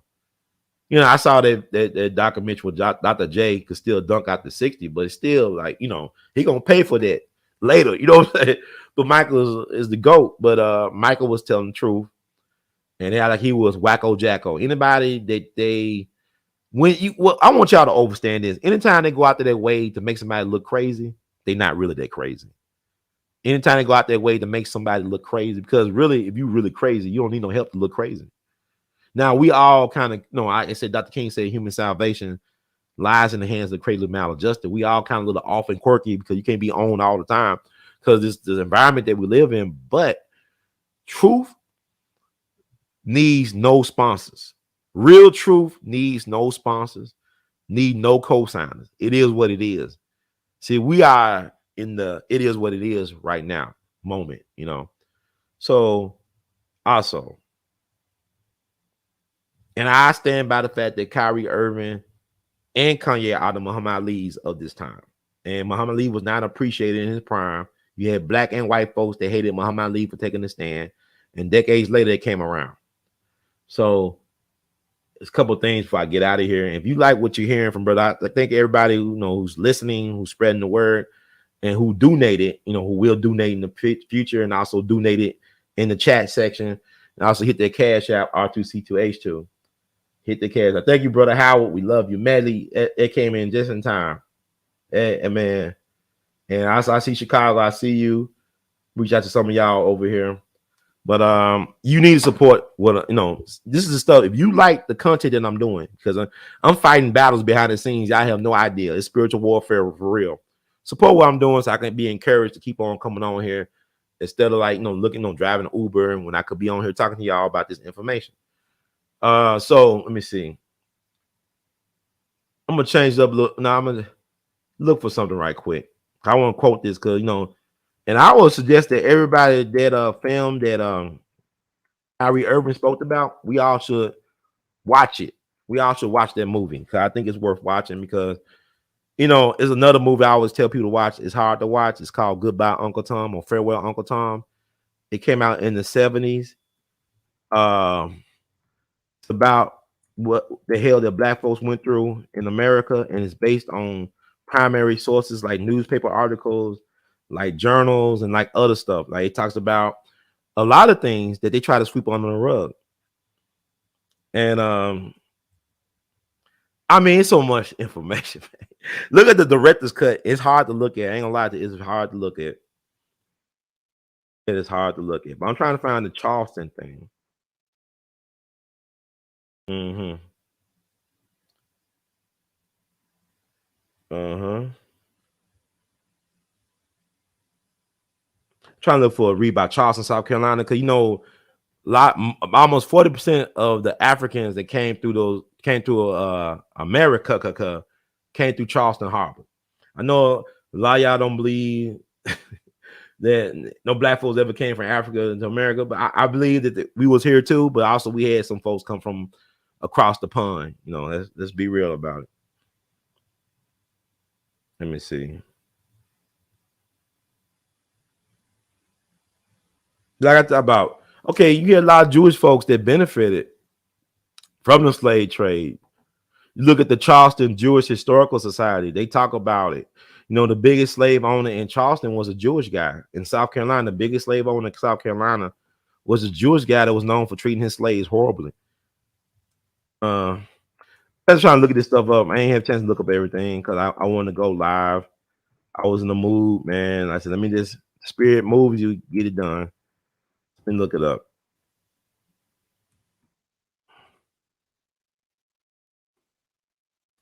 And so you can have this name, you do further research. They talk about at the Jewish Historical Society.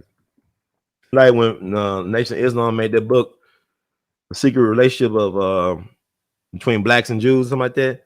They use Jewish scholars to tell you about the Jewish involvement in the slave trade. So how are you anti-Semitic when you're using their scholars to tell you about their involvement and participation in the slave trade? And I'm just trying to get this right.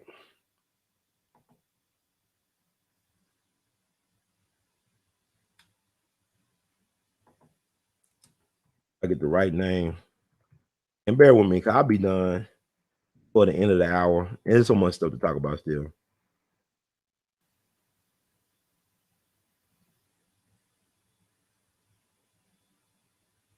Okay, now they saying that Judah Benjamin was the largest Jewish slave owner in the South and a key member of Confederate President Jefferson Davis' government. Like I told him, he was the vice president. This is a Jewish guy who was married to a Attn, a mixed mulatto black woman, right?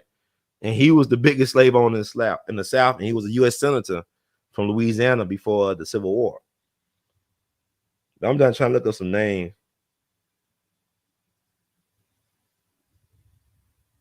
So you had Southern Jews that fought for the Confederacy. Like I said, one of the most important political figures of their cause was a Jewish guy from Louisiana.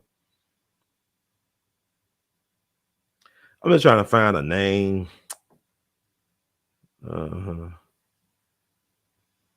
See, they play games on Google and whatever. Let's see.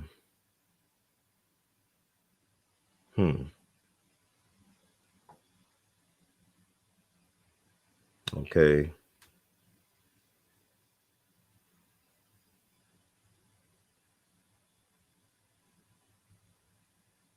Okay, I'm gonna leave. But let me talk about. I just put that out there. We'll do another show on that. But let me talk about this brother right here. So we are at the 50th anniversary of the Watergate scandal. And new black media, we need to step it up. I include myself in that. New black media. It's time for us to step it up. You see that brother right there? That's our good brother, righteous ancestor now. That's brother Frank Wills. Only in his early 20s, he brought down the most powerful man in the world, Richard Milhouse Nixon. I'm not a crook. Because he did his job as security guard at the Watergate complex. And he's not mentioned today. Now, they did that movie Gaslit about Martha Mitchell, and they do have him in the narrative, which is great. But he's the one that got everything kicked off. And they basically blackballed this brother. They basically like, you don't hear about Frank Wills. Even black folks, there ain't nobody no new black media talking about, well, Frank Wills, man, he was the real hero of Watergate. He even played himself in that movie, All the President's Man, with Dustin Hoffman and Robert Redford. Everybody, it's like everybody, even the criminals who went to prison for Watergate, everybody had successful careers except for brother Frank Wills. This man was forgotten about. He was maligned, marginalized, made invisible, but he's the real hero. But because he's a black man, he's from Georgia, he's from the South, from Augusta, and they destroyed this man's life. It's like he said years later, he said, had he known the trouble he would have got into, he would never have did his job. I'm paraphrasing it, but let's talk about brother Frank Wills. I think it's very important. It's very necessary. It's also necessary. And I'm going to show you an article I wrote about called The Outraged Negro. I think this article came out because Gerald Ford died around the same time James Brown died back in 2006 around Christmas. But this article came out a couple years later after that. But I said Frank Wills, not Gerald Ford, is the real hero of Watergate. The outraged Negro weighs in.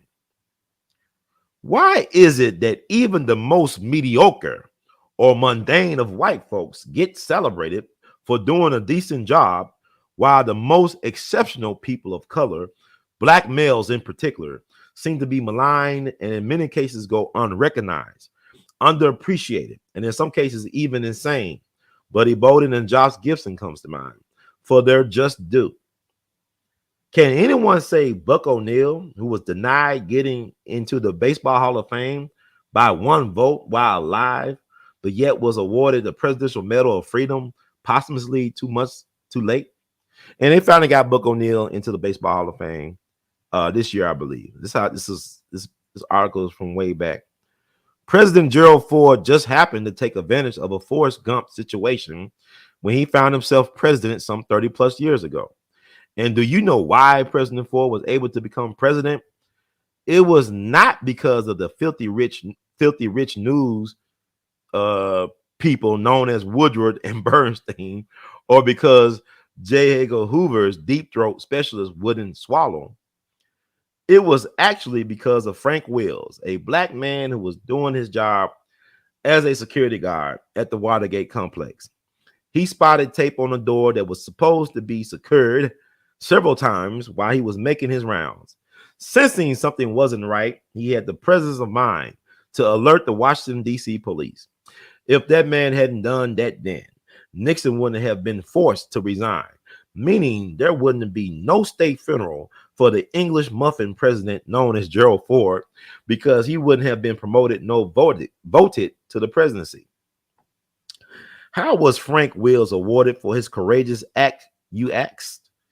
Well, he played himself in the movie entitled All the President's Men, which also starred Robert Redford and Dustin Hoffman as the crusading opportunists posing as journalists known as Woodward and Bernstein. After that, he took a job with famed comedian, activist, and entrepreneur Dick Gregory, also a good friend of James Brown, in the 80s, but still managed to die years later in 2000 from complications to a brain tumor, officially more like a broken heart and spirit in reality.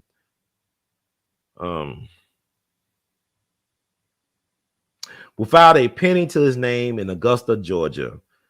Ironically, the hometown of James Brown, another hardworking, decent black man, snubbed and downplayed by the legacy of Watergate in spite of all of his achievements.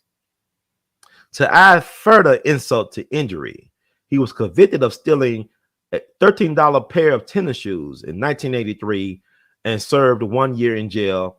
Obviously a setup. Frank Wills was so poor that he actually had to donate his mother's body to science because he couldn't afford to bury her. For most of the 90s, he lived without electricity or indoor plumbing. Frank Wills was like the Rosa Parks of the Watergate scandal, but unlike Rosa, he didn't have the support of the NAACP, and he wasn't looking to make a difference of such historic and epic proportions when he called the DC police to report a possible break-in. He was just doing his job with integrity. However, true students of history know the true history.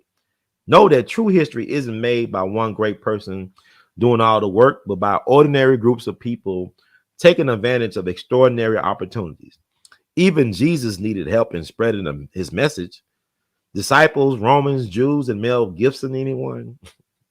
Frank Wills, whose decision to contact the law authorities had an immediate impact on American history, should have been treated as a hero for doing something that the Vietnam War protesters, and Spiro Agnew couldn't do. Getting the most powerful man in the world to resign for the errors of his ways. Like President Ford, Mr. Wills should have been given a lifetime pension for his patriotic deed, while pardoning Nixon, aka the Pete Rose of presidents, as a show of gratitude. President Ford should have made sure that Mr. Wills was taken care of financially. But instead, he was viewed as a bad nigger who took down and destroyed the career and legacy of a president who could have been one of the greatest of all time. However, if you look at everybody who was involved in the Watergate scandal in one form or the other, the Nixon administration, Woodward and Bernstein, even the burglars to President Ford, they all seem to have made out pretty well and were even more successful and financially prosperous afterwards than before the infamous break-in. Some, like Donald Rumsfeld and Dick Cheney, even had more than a hand in the current Vietnam War for this country, Iraq. So what is this crap that crime doesn't pay? It seems like what this history lesson teaches us is that if they killed Jesus for doing acts of kindness for the good of humanity, then what in the hell do you think they are going to do to you? Stop snitching so you can keep living. Rest in peace, Frank Wills, a true American hero who won't never be forgotten, even if they don't want to recall. So that was my try. I think I did this back in December 2006, around time James Brown and Gerald Ford died on Christmas Day, 2006. And I said, James Brown, one of his friends was Dick Gregory. And Dick talked about James Brown. I talked about how they target you when you try to do interesting things. Like James was complaining about hearing voices in his head. I think he had some dental work done. He thought he was hearing voices. And they probably could have did something to him. And now people saying that he was murdered that day.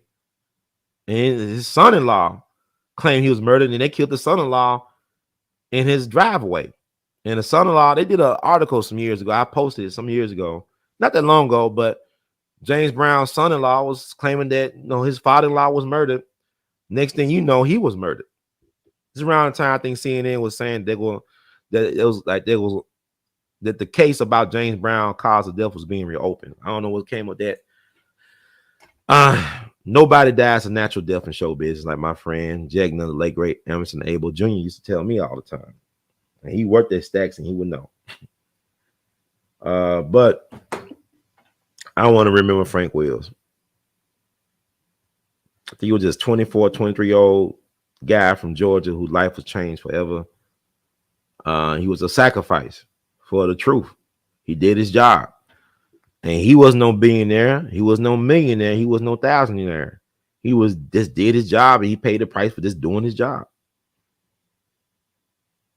But I would like to see more of us talk about this brother. Man couldn't even afford to bury his mama. Dear mama. So I ain't gonna never forget that, brother. And you shouldn't either. God bless you, brother Frank Wills. We love you madly. So, and I'm gonna show them a picture here because man, they always trying to make our people like we monsters, especially black man. Like it touched on it in the Gaslit series on Stars with Martha Mitchell being played by Julia Roberts. Y'all should check it out. It's actually pretty good. And Sean Penn playing John Mitchell. I didn't even recognize Sean Penn. Really, Sean Penn looks so old. They didn't have to have no special makeup for Sean Penn to play the old man. But anyway, that's my opinion. Looking so old, but show the picture. Frank Wills with his cat. He loved that cat, man. So yeah, I'm just doing my job to get my people, feeding my people this information. Cause I don't see a lot of new black media folks talking about Frank Wills. I'd be having a lot on my mind. This one guy, this is like therapeutic for me to share this type of stuff with you all. So I think I covered really everything. I might not did the best job in covering things. I didn't have all my PowerPoint. I didn't have all the articles I wanted to pull up available. But it's actually been very fun. But yeah, but I'm gonna read what Donda West said about Kanye again. I think it's important. It's worth repeating because our anniversary of her death is coming up. And this is what she said, because y'all keep on saying, well, Kanye is crazy. He never been the same. Kanye is crazy like a fox. His mom knew what she was doing. And I said she ran the English communication, media, and theater departments at Chicago State for 24 years. And a statement from the university recalled West's role in establishing the university's Woodland Brooks Center for Black Literature and Creative Writing as an academic focus to teach writings of African-American authors and poets while fostering new literary talent. And the greatest literary talent she ever fostered probably be her son based on his tweets. But what I'm saying is this woman helped give her son the platform to do great things. She taught this man knowledge of self. And y'all say, well, he's sleeping with these women, Kim Kardashian. I mean, he has a right to make live his life the way he lives it. Whatever. I mean, he can't be everything to everybody. You know what I'm saying? People do what they do. But don't be so dismissive of what he's trying to help us see. And I had the pleasure of seeing Gwendolyn Brooks do some reading of her poetry in St. Louis when I was an undergrad. Good friend of mine, Sister Deborah Moore Loving, she was like another mother to me. She took me to the event where Gwendolyn Brooks read from her books and stuff. And like I think the next year she passed on to glory. So, but to read what his mama said, she trained her son for greatness. He said, "There is no room for shyness. I raised him that way to think critically and analytically and not be afraid to voice what you feel. I help shape that. I think leaders are people who must do that." So, and also I want to play Dick Gregory stay on my mind. Dick be on my mind all the time. I ain't talking about that type, y'all. Y'all to get your head out together. It's just funny because his name, you know what I'm saying? It's just made for joking.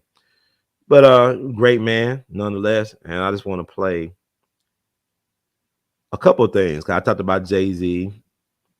When Jay-Z and them went to that trip to Cuba, it's a lot of hurrah, a lot to do about nothing. But this is Dick. I'm glad I had a chance to document this because a lot of folks did stuff with Dick Gregory just for sensationalism. And I actually try to do things to be entertaining but also educational with Baba Dick Gregory. And I'm glad I was able to do that to help him get his message out before he passed on his final messages. One of the people, but I remember I was in Kansas City with him August of 2016. Saw him at the comedy club in Kansas City, Missouri. And I remember him calling me the next day. He said, "I'm more popular now than I was in my prime. And it's because of platforms like you put me out there. I just want to thank you, thank you, thank you." And then the next thing you know, almost a year later, he's dead. You know what I'm saying? Around the time he talking to me August of 2016, close to August 19th. And then the next thing you know, the next year he dead. So but we got, the video footage and all this stuff from Dick Gregory. He left a lot. Like I said, he left a lot before he went out of here. And we still are discovering a lot of different things. But I want to play, we talk about the Beyonce and Jay-Z going down to Cuba and about Dennis Rodman going to see the dictator of North Korea, right? So I want to play that and just put some food for thought for y'all about his take on that. And this We All Be News Free Dicks for the 21st Century.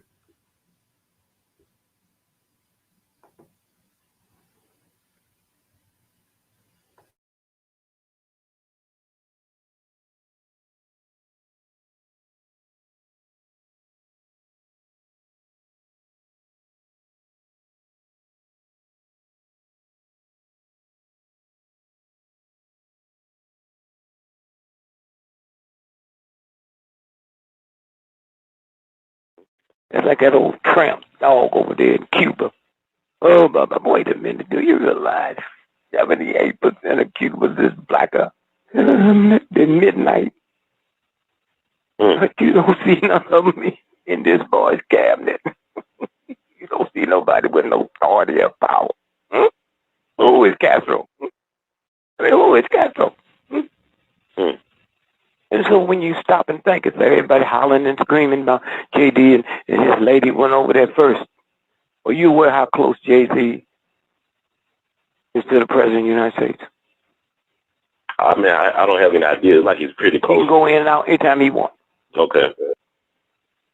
So there's no way him being that close to the president, he would embarrass the president. Out of all the places he can go, right? Right. He go there. Why? Well, the president probably sent him to take a message. When you looked at my basketball player, North Korea. North Korea. Yeah. And everybody think he's a fool. 5 rings in his nose, so nobody would expect he was bringing a letter from the State Department and the Pentagon, right? Right. Nobody would expect that. And so that's where the game is, huh? And then if you and I go to North Korea today, that's on our off-limits list, that's a felony, huh? How come he ain't in there? How come they talking more about Jay-Z going than him? And then after that thing started happening in North Korea, they started talking about blowing up this and blowing up that.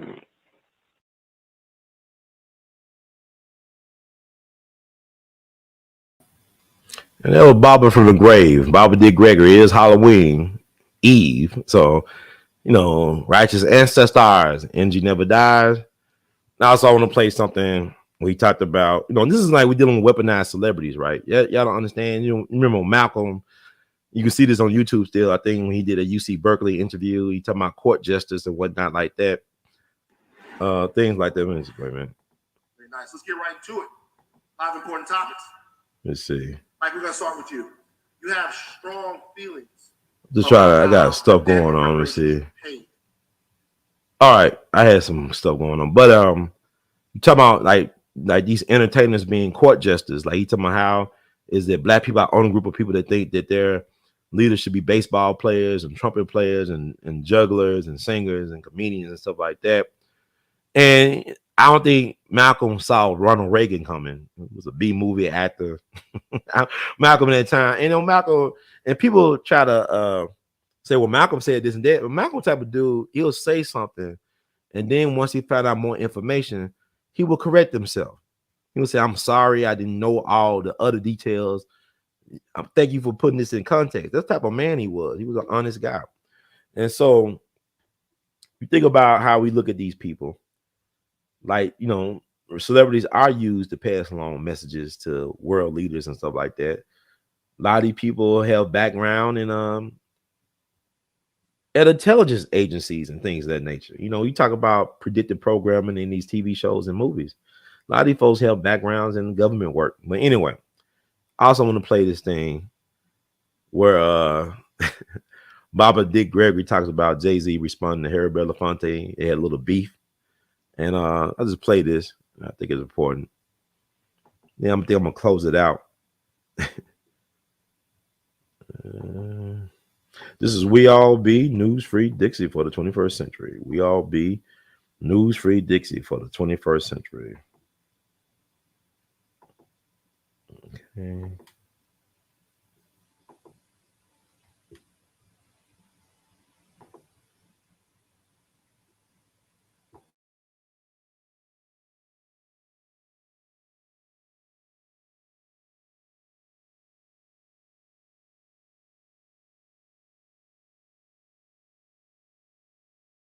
But I know Harry Belafonte, I know one of your friends was very critical of Jay-Z, the rapper, for not being more minded in terms of his responsibility to. Well, you see, you got to be careful who you mess with. You heard what Jay-Z said, didn't you? I heard what he said. I won't get your take on it. I won't get your take about No, the wait, whole no. Jay-Z said, at least I'm married to a black woman, huh? I didn't hear that part. Well, that's what I'm saying. Yes, sir. That is the debate, okay? Okay, there is the debate. At least I'm married to a black woman. So Harry Belafonte's first wife was black, right? But you didn't believe that he was getting targeted. Yeah. You didn't believe that he actually being targeted by the government. Yeah. He had to leave him, I guess. Yeah. So, so they're winning for you, huh? Jay-Z won it. Okay. I said, no, Jay-Z, you didn't say that.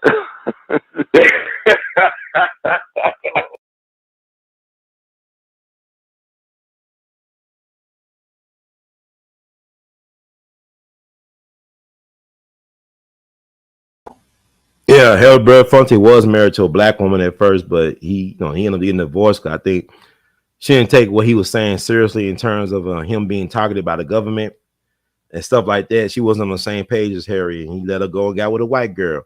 Get down, boy. Go ahead, get down. Get down, girl. Go ahead, get down. She take my money. Some stuff like that. And I'm in need. Trifling friend indeed. Gold digger. Way back of time. But I want to bring this up. I think it's interesting. No, that's not what I'm looking for.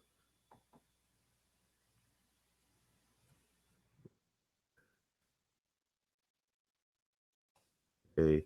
I'm just typing in some stuff. I want to bring this point. I think we're talking about some important things. Or I'm at least talking about stuff what's coming to my head. Trying to see.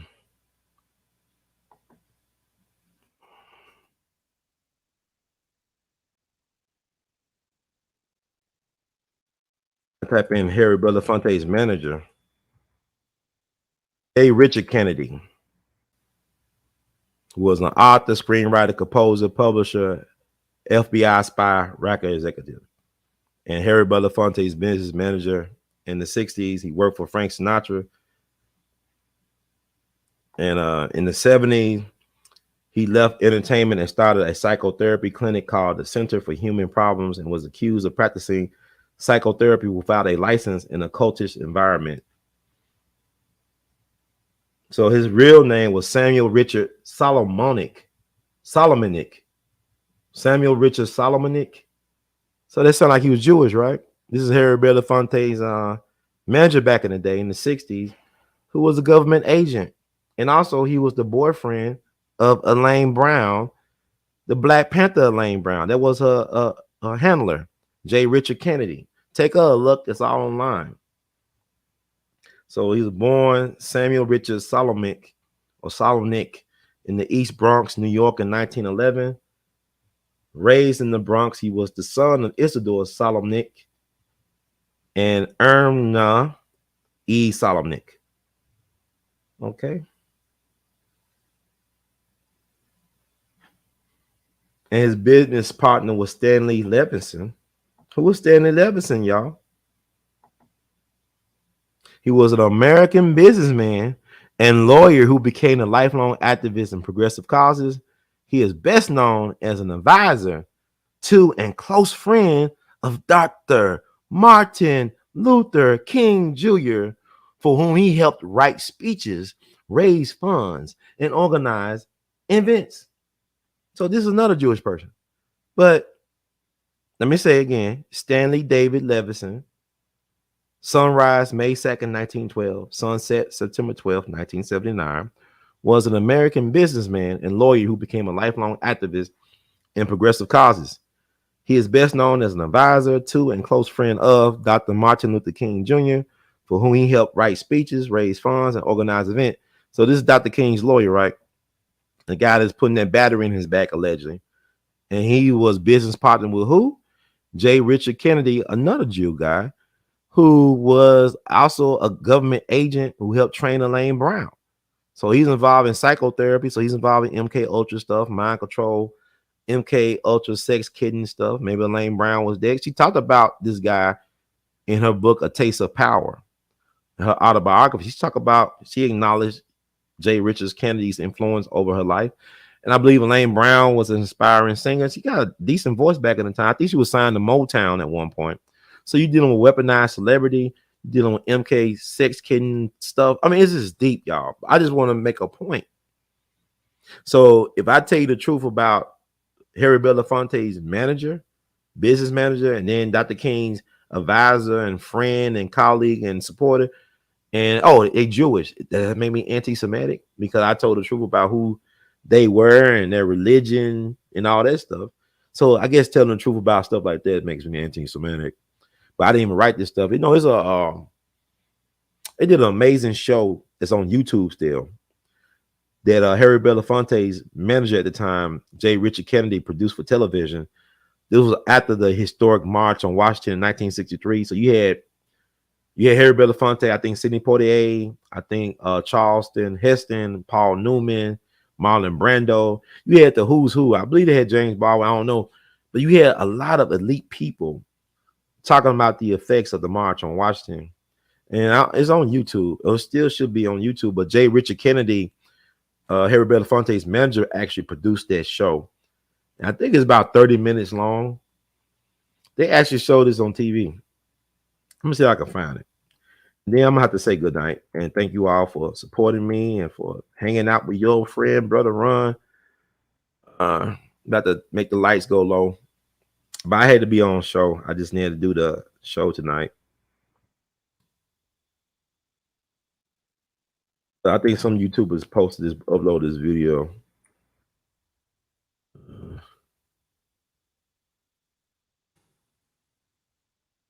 So I'm just typing in stuff because, like, you do research and stuff, you try to figure out shortcuts. You know, I type in certain keywords. Yeah, I'm gonna show it to y'all. I ain't gonna show it to y'all. Okay, I'm gonna show you the page. This is what you look for. Cause y'all can look at this yourselves. I'm not gonna play it tonight. But I just want to point y'all. Because Dick Gregory said I'm the feeder, so I got to feed my people this information.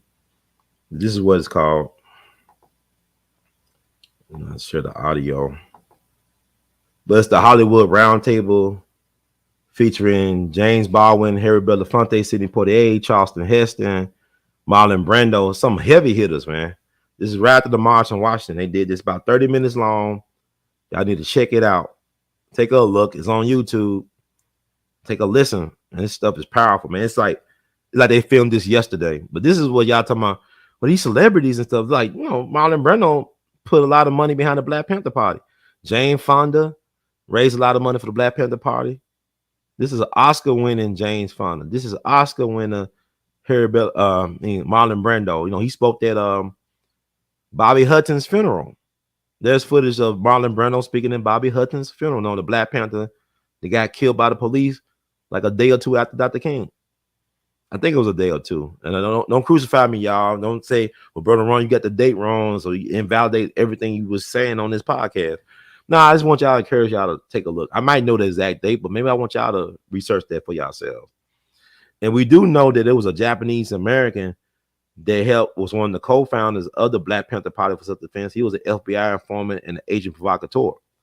He was one that had the gun connection for the Panther Party, but he was a government agent, and he killed himself not too long ago. So I'm gonna give y'all that y'all homework. Find out about this Japanese American who was one of the co-founders of the Black Panther Party for Self-Defense in Oakland, who actually was an FBI agent, provocateur type of cat, who ended up murking himself, committing suicide. I think the truth was coming out about him. This is around the same time where revelation was revealed about the great civil rights photographer from Memphis, Ernest Withers, being an FBI agent or informant. And that's really complex. They got a documentary coming out on PBS in January, I think, called The Picture Taker. And I'm friends with his son and his daughter. The daughter runs the Withers Gallery on Beale Street, and his son runs the historic home of Ernest Withers out in Whitehaven area. And I'm on friendly terms with both of them. I've been knowing Ron Withers for a long, long time. Shout out to Ron. And I know his sister for a minute too.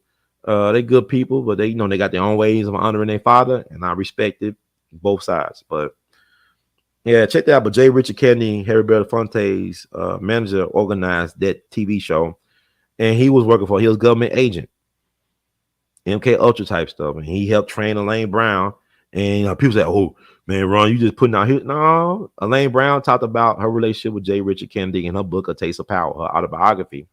What's crazy? I met Elaine Brown. She actually spoke at and did a book signing at the St. Louis Urban League, which was ran by my late cousin, late great James Buford, who was the president of Urban League. So it was one of the most well-ran and most and best endowed urban leagues in the country. And he raised like over millions and millions of dollars for that urban league. And they had like an amazing art gallery where I did my, my official professional first one-man show. And Elaine Brown spoke at the gallery. I still have my work hanging up because the curator, Cookie Jordan, shout out to Cookie Jordan, she wanted to leave some artwork up for the Elaine Brown talk. So Elaine Brown spoke at the gallery. She's talking about the case for Little B and all this stuff. A brother, juvenile offender down in Georgia. It's like he was getting railroaded. She was an advocate for his case. And I talked to her and took a picture with her. I was much skinnier back then, like green. My eyes, I was smiling wide, and Elaine Brown just enjoyed my artwork. I said, "Oh, this the Elaine Brown." I didn't know too much about, and I knew about her work as a Panther and all this stuff. I kind of heard about the rumors and stuff, but she kind of confirmed it in her autobiography. But anyway, yeah, check that out. The round table. I think Real Black got the video up on his page. Shout out to Real Black. And I guess that's it, folks. I mean, I can keep on going on. There's a lot of information I can share. I'm just gonna keep it short. And I think I covered everything in my title. Oh, like the Diddy and Jigga curse, right? You think about Jay-Z, right? Jay-Z did an album. He did The Best of Both Worlds with R. Kelly. He did Watch the Throne with Kanye, and both of them been canceled this year, allegedly. I don't believe they've been canceled. But I still listen to both their music. It's on rotation heavy, especially Kanye right now. And also you look at, Jigga, I mean, he's a mascot for white capitalism. Like I said, he brought the Barclays Center into Brooklyn, And basically he helped bring, he brought in, he was a Trojan horse for gentrification in Brooklyn. He didn't make no money off that deal with the Barclays Center. He's not impressive as a businessman at all. And also you think about, he had that deal with Prince before Prince died, right? What's going on with that?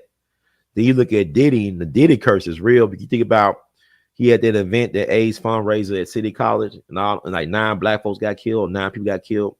Kind of like it was like a blood sacrifice or something. Heavy D was one of the organizers. Heavy D is gone now. Andre Harrell was his boss at Uptown. Andre passed away recently, gone. His baby mama Kim Porter, I think he used to date Tupac back in the day. She died in suspect circumstances. They said she was gonna write a tell-all book about her life with Diddy and all this stuff. And you remember he had A.L.L Sure breaking down on Instagram or whatever, crying about what happened to Kim Porter. What really happened? Then A.L.L Sure is allowed, Diddy to raise his son and all. It's weird. Look at the Biggie situation. I mean, I think he got Biggie's publishing in one of his son's names or whatever, and then Biggie daughter said what happened to her partner. He ran over some people. I think he ran over a woman and a baby and some other folks, whatever. But I mean, she don't control her dad's legacy. She don't have no access to that. Then Mrs. Valetta Wallace, she tried to take on the LAPD for the truth. And he knows elements of the LAPD was involved in the killing and cover up of what happened to her son. But they had to railroad that case because it would have bankrupt LA. You know how, I mean, if you never been to LA, y'all hear what all you rappers get. LA is scandalous, man. I always tell people, if you want to know like a little bit of how LA is, look at the movie LA Confidential. It's a great movie with Kevin Spacey and Russell Crowe and all that. It talks about the LA from back in the 50s, but LA always had that vibe to it. I mean, LA to me is weird because I'm from the South, and even white folks here think you got a little bit of sense. But like there's like some snobbish, elitist, blue blood type of how they treat black folks. That's the vibe I get out of LA. I like LA as a foodie heaven. LA is great, it's beautiful, the women beautiful, people are unique, you know what I'm saying? And like I said, even the homeless people could be glamorous out in LA. They be sunbathing on the sidewalks in Hollywood. I mean, like, it's different being homeless in LA versus being homeless in Chicago, Milwaukee during the wintertime. You know what I'm saying? So anyway, yeah, LA is an interesting beast in and of itself. But yeah, but Biggie get killed. He supposed to been over in England. Puffy urged him to go to LA. Should have been over in England. Then all the people that work with Diddy, G-Dep turned himself in. I don't know what type of demons he was doing. He killed somebody. He didn't know he killed him. He just turned himself in. He rather face jail than Diddy.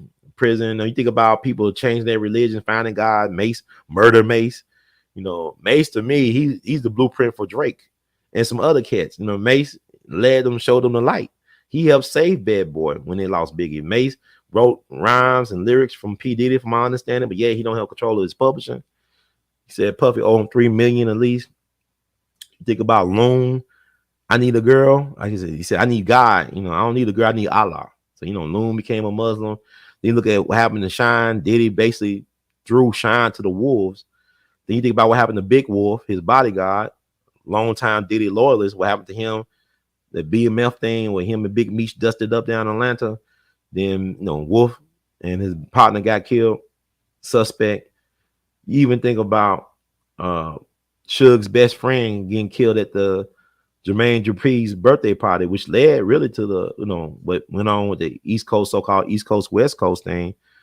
You look at Tupac, you look at, Diddy involvements with the Crips for security out there, and how the Crips are claiming that they shot Pac on all this other stuff. I don't know, man, but it's like everywhere Diddy goes, death follows. Like Craig Mack is dead. Black Rob is dead. These guys help establish his brand, help save his brand, help keep him relevant, and these cats are dead too early, gone too soon.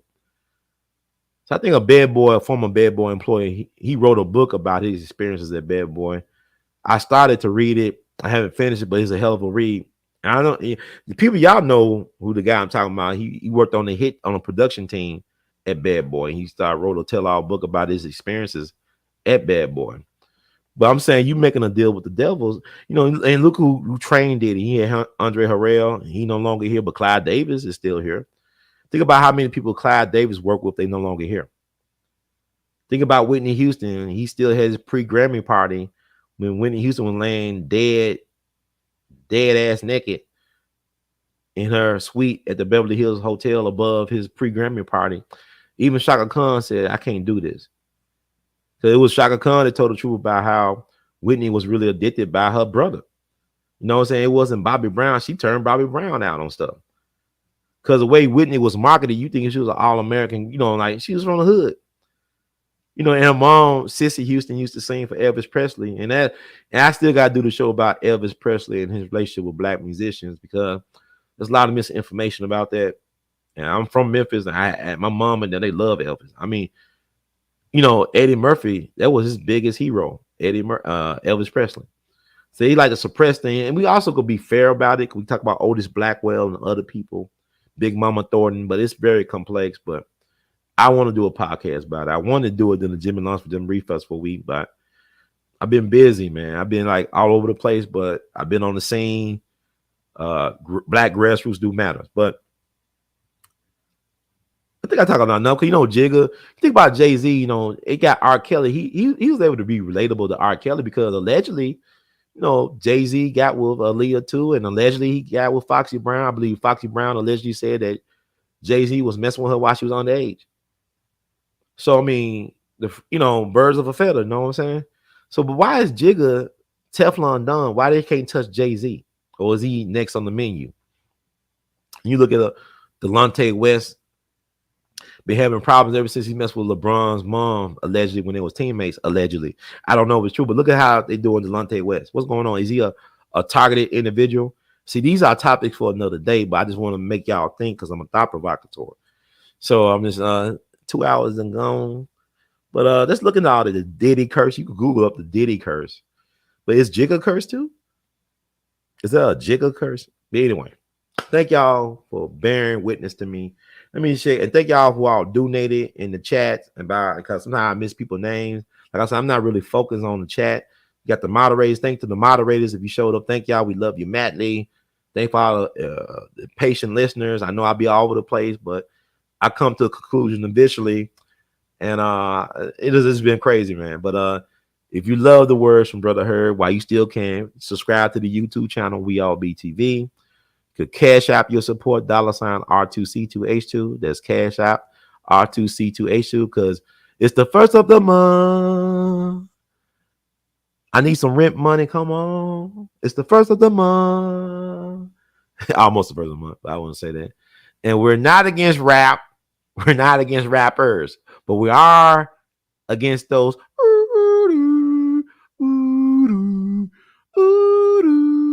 Okay. But rest in peace, Reverend Calvin Butts. You was not wrong at all about a lot of things that relates to rap music. Just like the late great C. Dolores Tucker. And I'm a big Pac fan. I love Bone and all that. But as I get older and I see how my car is being done and how people are catching hell, yeah, that music got to be modified some type of way. Something got to be done. But anyway, you can Cash App your support. Let me read.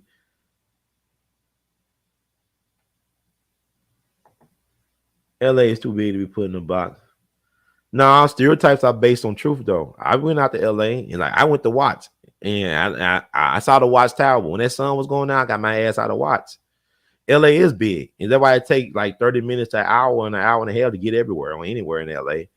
But I like the traffic better than I do Atlanta. And people look at me like I'm crazy. But I think LA traffic actually moves to me. Like Atlanta's like it'd be like traffic jams on Sundays while people in church. It'd be so congested in Atlanta. But I love LA. You know how I feel about you. So let's stop playing these games. But you're right. I'm not, LA is good. It's great. It's big. But some of that stuff is true about LA. I'm just saying.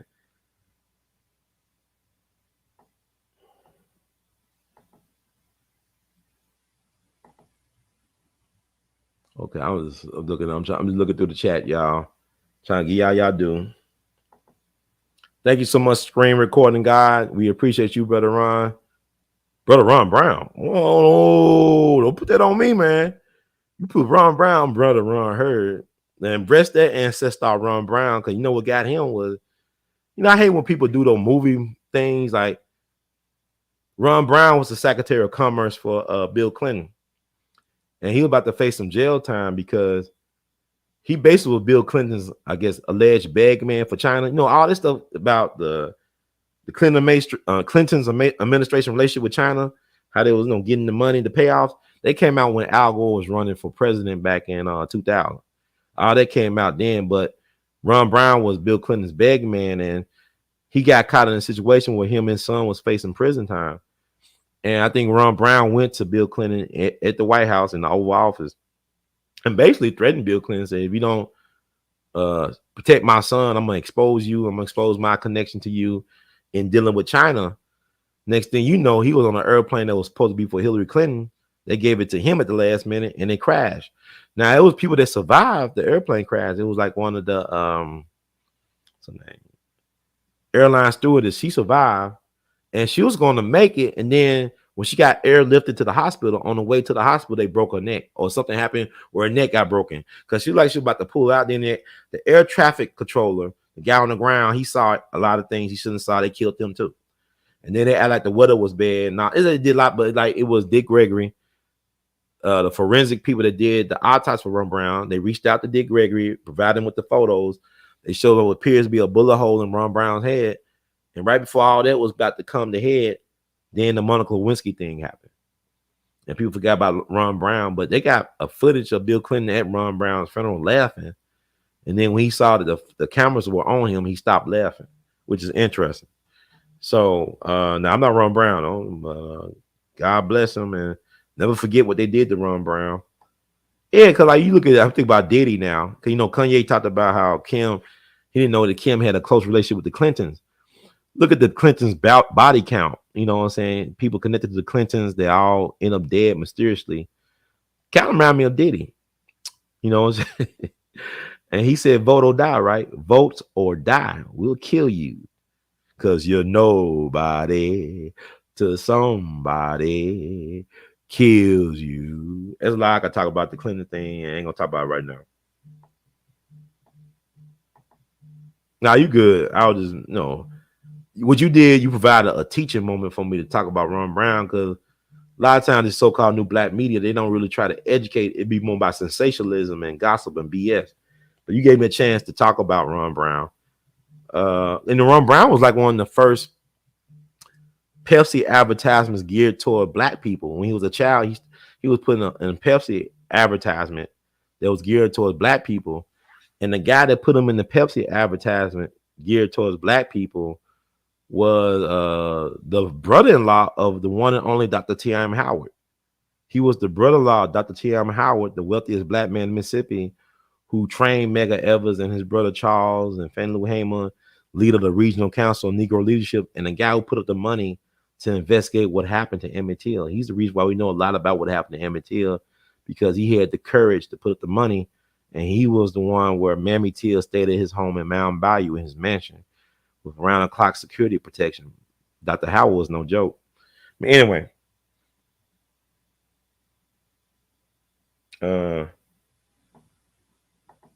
message received. Maybe one day in person.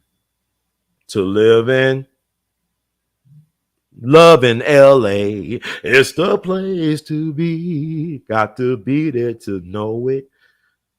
It's more than chicken and waffles, you see. Something like that. Anyway, thank you, Luna. Let's see.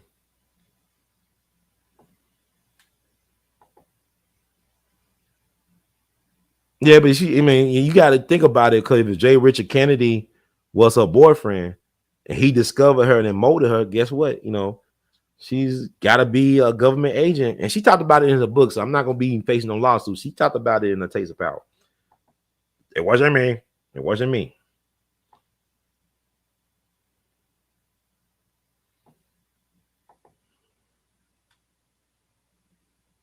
Yeah, the whole thing since the 60s was to break up the black family, and mission accomplished. High abortion rates. How many black folks been murked before they got here? Yeah, y'all talking about with Latinos, they the biggest minority. They don't really abort. They don't get rid of their fetuses like black folks do. You know, it's all part of the plan. And I think it's still more black folks than they really count in the census.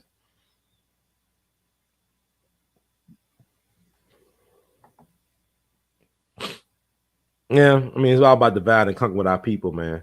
White power is divide and conquer. Black power is unity and solidarity. Well, let me I want to thank everybody who donated and donated.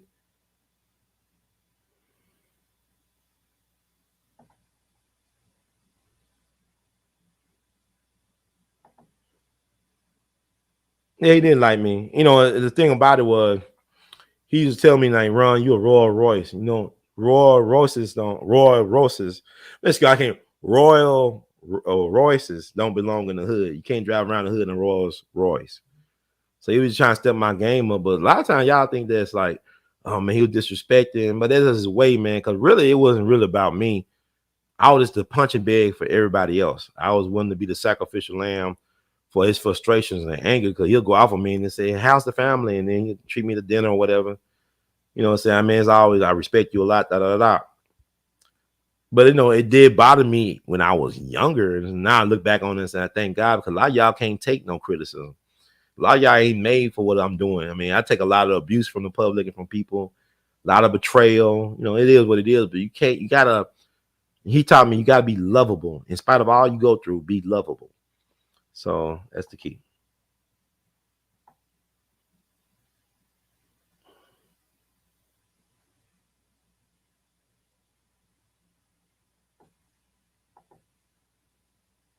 Yeah, I know he liked me. He wouldn't waste his time with people he didn't like. I already know that. Trust me.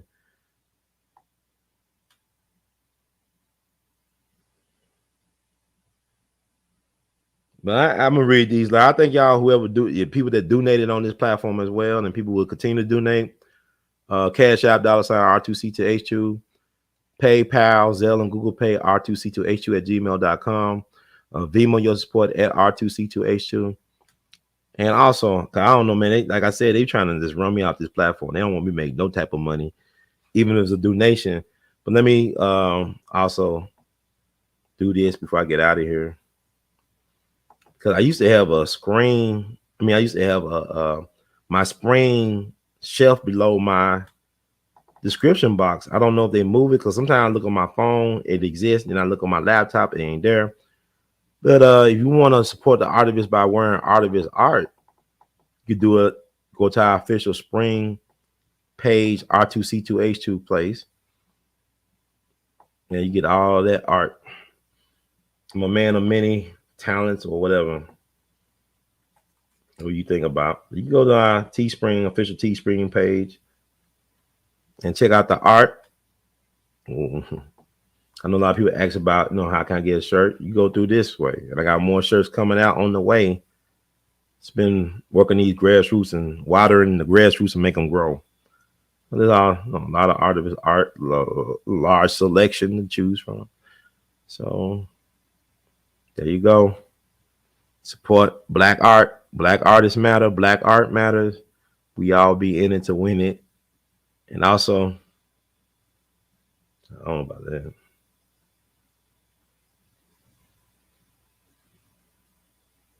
Let me get that out of the way. Yes, to live and love in LA. Yes, great marketing campaign.